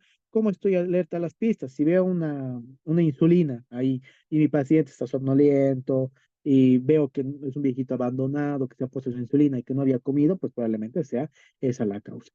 Precauciones estándar, barbijo, guantes y preguntar a los testigos sobre el evento. Preguntamos específicamente cosas importantes. ¿Tiene diabetes? ¿No tiene diabetes? Si tiene diabetes, ¿qué medicamento usa? ¿Ha comido? ¿No ha comido? ¿Ha usado el medicamento sin haber comido? Perfecto. Esa es la causa de su hipoglicemia. Si el paciente usa medicamento, no lo ha usado, su glicemia parece que está alta, es porque no lo ha usado. ¿Ok? Y mantener abierta la posibilidad que ocurra un traumatismo. Si el paciente está somnoliento, puede ser por un trauma, porque se sintió mareado, se ha caído, se golpeó la cabeza. Y ahora la causa no es solo la hipoglicemia, sino el TEC. ¿Ok? Determinar el mecanismo de la lesión, naturaleza de la enfermedad en estos pacientes. Formarnos una impresión general, la vía aérea y la respiración muy importante. Muchas veces estos pacientes tienen respiración inadecuada. Generalmente la oximetría es menor a 94 y hay que poner el oxígeno para llegar a 94, ¿sí? Ahora, estos pacientes tienen que saturar 94%, no más de eso. La vía aérea de la respiración, los pacientes hiperglicémicos pueden tener respiración de Kussmaul, que quiere decir es una respiración rápida, rápida, ¿ok? Y aliento dulce o afrutado o a manzana también, ¿no? Que es muy difícil de determinar en el entorno hospitalario, pero es un dato que también te mantiene. Los pacientes hipoglicémicos más bien tienen respiraciones superficiales, un poco rápidas, pero no tan laboriosas como la de Kussmaul. Y hay que manejar la dificultad respiratoria con el oxígeno suplementario. A nivel circulatorio, la piel puede estar seca, caliente, ¿ok? En la hiperglicemia, pero pálida, diaforética y fría en la hipoglicemia, ¿ok? El pulso está rápido y débil en la hipoglicemia. La decisión de transporte. Los pacientes con un estado mental alterado e incapacidad para deglutir, ¿ok? Deben ser trasladados cuanto antes, siempre y cuando yo no tenga la capacidad de reponerle la glucosa en la escena. Si yo tengo la capacidad de reponer la glucosa en la escena, pues lo voy a hacer. Obviamente, si mi glicemia era de 40, de 30, obviamente sí lo voy a trasladar. Pero si mi glucosa era de 60, 50, si algo leve, pues probablemente sí pueda recuperar la escena y si ya estamos bien, pues ya no hacemos nada más. La queja principal, obtener el historial de la enfermedad, ver a los testigos, la familia. Si el paciente comió pero no tomó insulina, probablemente está elevado. Pero si el paciente tomó insulina y no ha comido, más bien puede ser que la glicemia esté disminuida. Observe con atención los signos y síntomas, determine si es hipo o hiperglicemia y la queja del paciente, el historial, el sample, ¿verdad? Importante, ¿toma insulina o no toma insulina? ¿Qué medicamentos usas? ¿Tienes bomba de insulina? ¿Has tomado tu dosis habitual? ¿Has tomado el doble? ¿Has comido normalmente hoy? ¿Te has enfermado? ¿Has tenido alguna actividad? ¿Has estado bajo estrés? Cuando tienes infecciones, estás enfermo, haces actividades inusuales de alta intensidad o estás bajo estrés, la glicemia más bien puede subirse, se puede disparar, pese a que yo tengo dosis normales de tratamiento. Y el examen físico, evaluar de la cabeza a los pies a un paciente que no responde, buscar alguna otra sintomatología. Si sospechamos algún problema relacionado con diabetes, nos enfocamos netamente si el paciente puede deglutir y obtener su vía y mantener su vía aérea.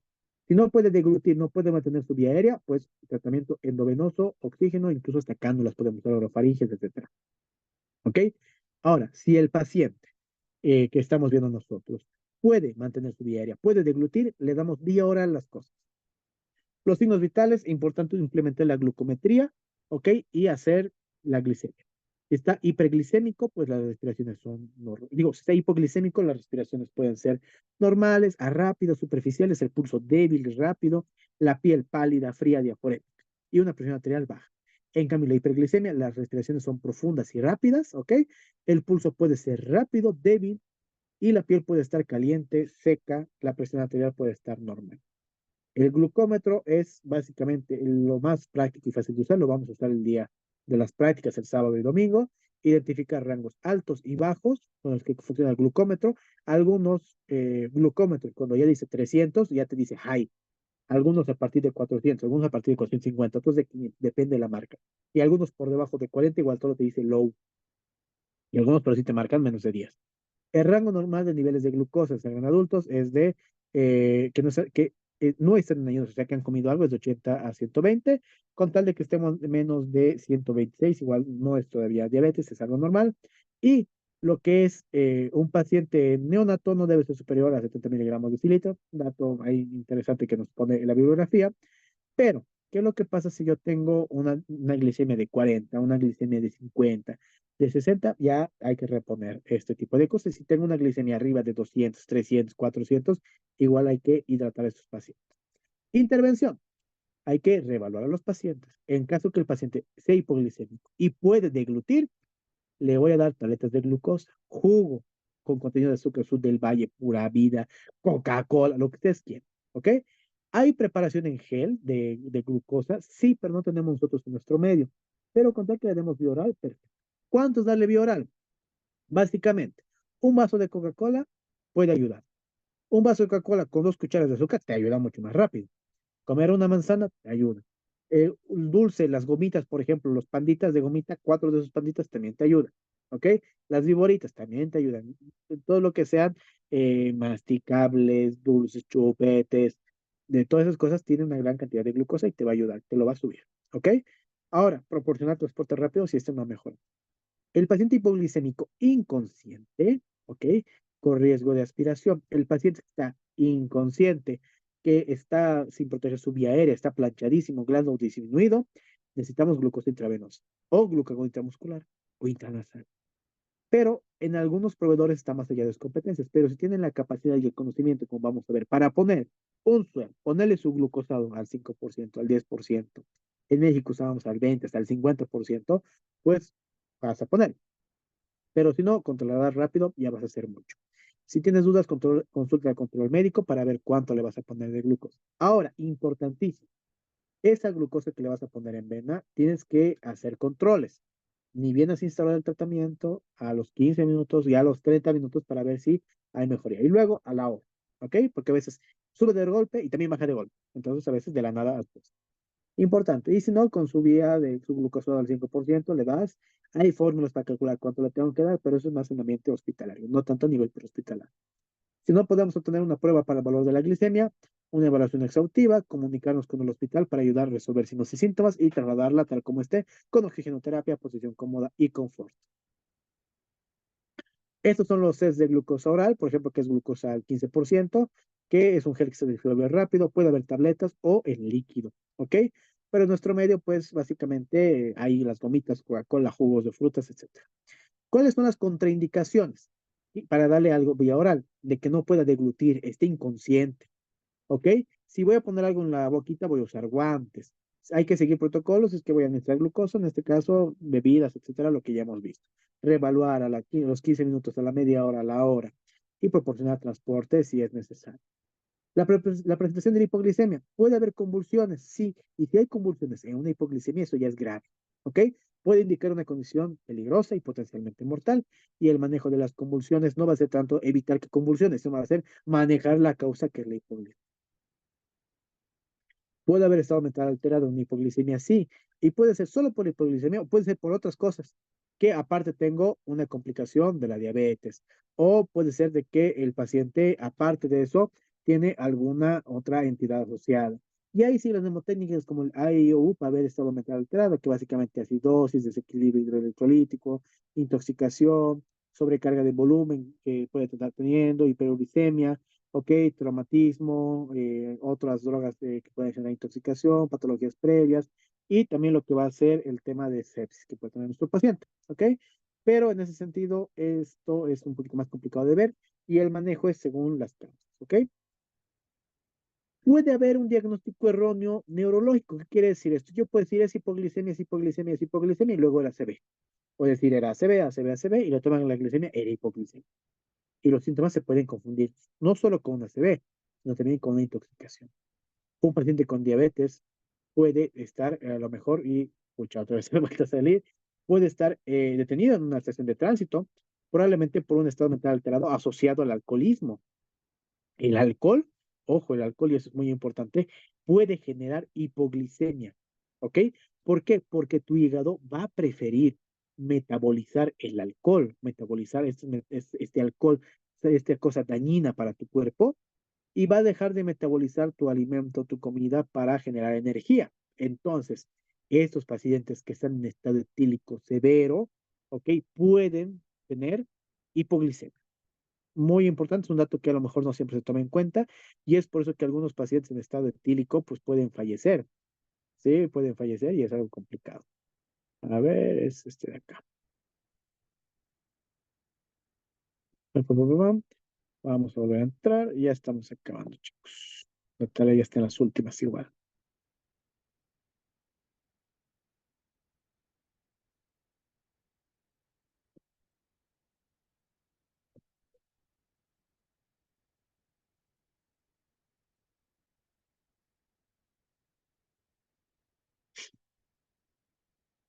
Listo, a ver, vamos a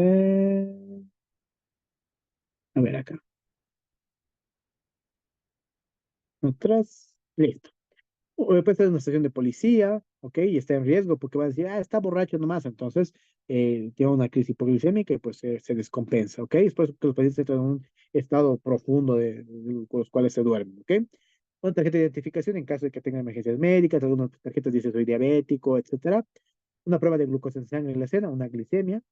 Y la diabetes y el alcoholismo pueden coexistir en un paciente, entonces pues un paciente diabético que es alcohólico, más hipoglicemia en el paciente, ¿ok? Con la vía aérea, los pacientes pueden no tener un reflejo nauseoso, pacientes entonces pueden usar una canulorofaringia, el vómito, la lengua pueden subir la vía aérea, entonces la canulorofaringia más aspiración de secreciones te va a ayudar muchísimo. Y si es que el paciente sospechas que va a vomitar o alguna cosa, pues posición lateral, ¿ok? Y succionar siempre la vía aérea.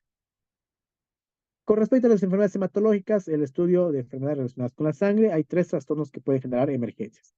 Células falciformes, una anemia básicamente, la hemofilia o básicamente los sangres excesivos y la trombofilia que puede tener el paciente. Básicamente, la sangre se compone de glóbulos rojos, glóbulos blancos, plaquetas y plasma. Sí, cada uno tiene su función y en la coagulación lo que me interesa son las plaquetas y los glóbulos rojos para formar coágulos. Con respecto a la enfermedad de las células falciformes, es un trastorno hereditario, afecta a los glóbulos rojos y esos pacientes generalmente son africanos, caribeños o sudamericanos.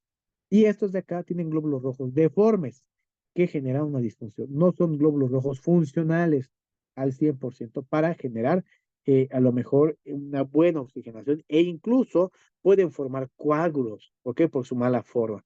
Y estos pueden causar bloqueos conocidos como crisis vaso-oclusiva y básicamente genera igual como un trombo que se va a formar por culpa de estos coágulos que se están formando.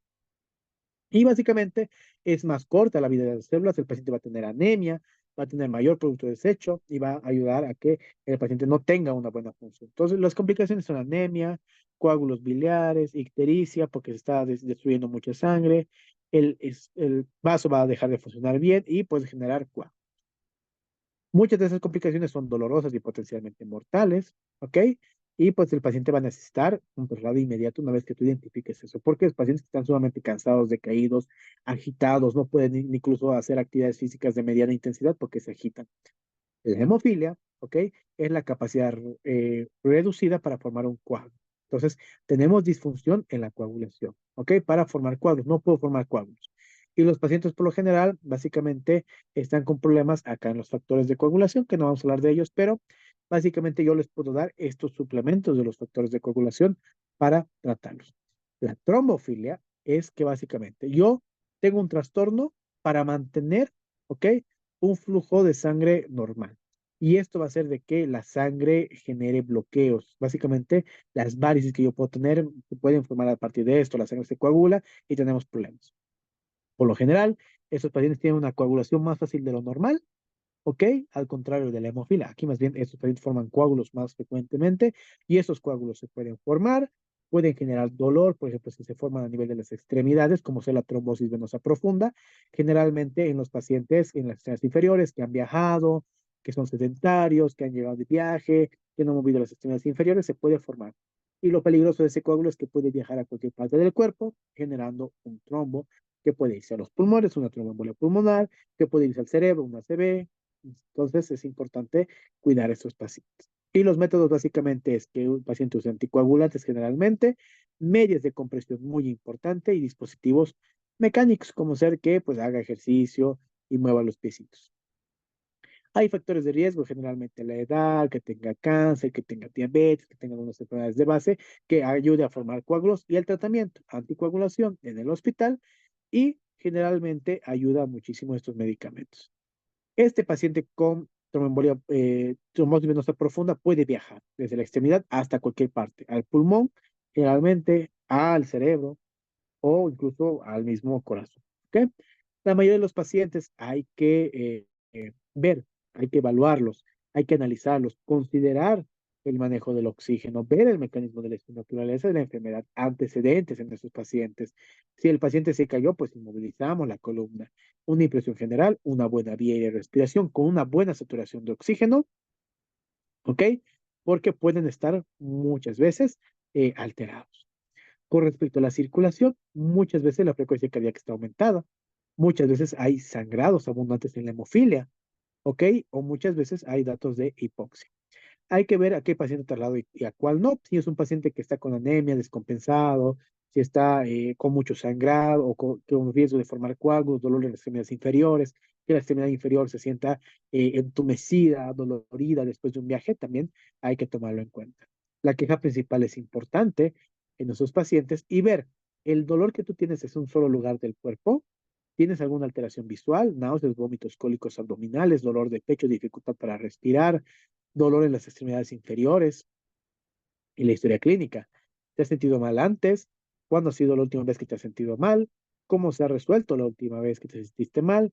O incluso, ¿alguna vez te han dicho que tienes alguna enfermedad que ya te han diagnosticado? Hemofilia, trombofilia, famosis venosa profunda, el tema de la anemia falciforme, ¿ok? Y siempre evaluar de la cabeza hacia los pies. En las extremidades inferiores vamos a apretar la parte del tuso, ¿ok? Para si hay varices excesivas, tocamos ahí la parte del tuso y si hay dolor, probablemente sea un trombo que se esté queriendo formar y que esté generando este dolor. Y siempre reevaluar los signos vitales, las intervenciones y el oxígeno para saturar 94%, 96%. Generalmente es sintomático el apoyo a ayudar en la respiración, el estado mental alterado y una posición cómoda para trasladar rápidamente al hospital de estos pacientes, porque no se pueden quedar en la casa. Ahora hay algunos pacientes que yo los puedo evacuar de forma más amplia que a otros, pero pues necesito saber más datos, ¿no? Entonces, con respecto a enfermedades endocrinometabólicas y lo que va a ser el tema de hematológico, es lo que vamos a ver. Con respecto a algunas dudas que pueden surgir, por ejemplo, en el tema de la hiperglicemia y la hipoglicemia. En la hipoglicemia respondemos vía oral y en la hiperglicemia damos líquido, ¿ok? Líquido, líquido, líquido, líquido. Y ya cuando lleguemos al hospital también le van a dar insulina y van a manejar eso. Pero en el entorno prehospitalario ya empezamos a darle líquido a estos pacientes, ¿ok? Entonces, espero que todos hayan puesto sus nombres en el chat. Esperemos que, igual si hay dudas, preguntas, quejidos, quebrantos, lamentos, llantos y lloros, también lo vamos a resolver en la parte práctica el fin de semana. Vénganse con muchas ganas, estudien.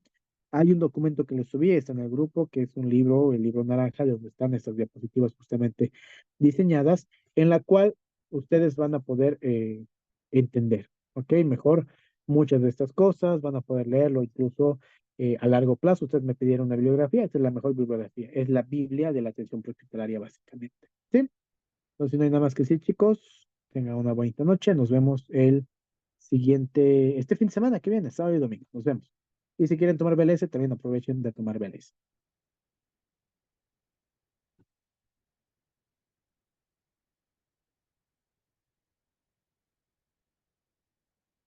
Nos vemos, nos vemos. Chau, chau, Sebas.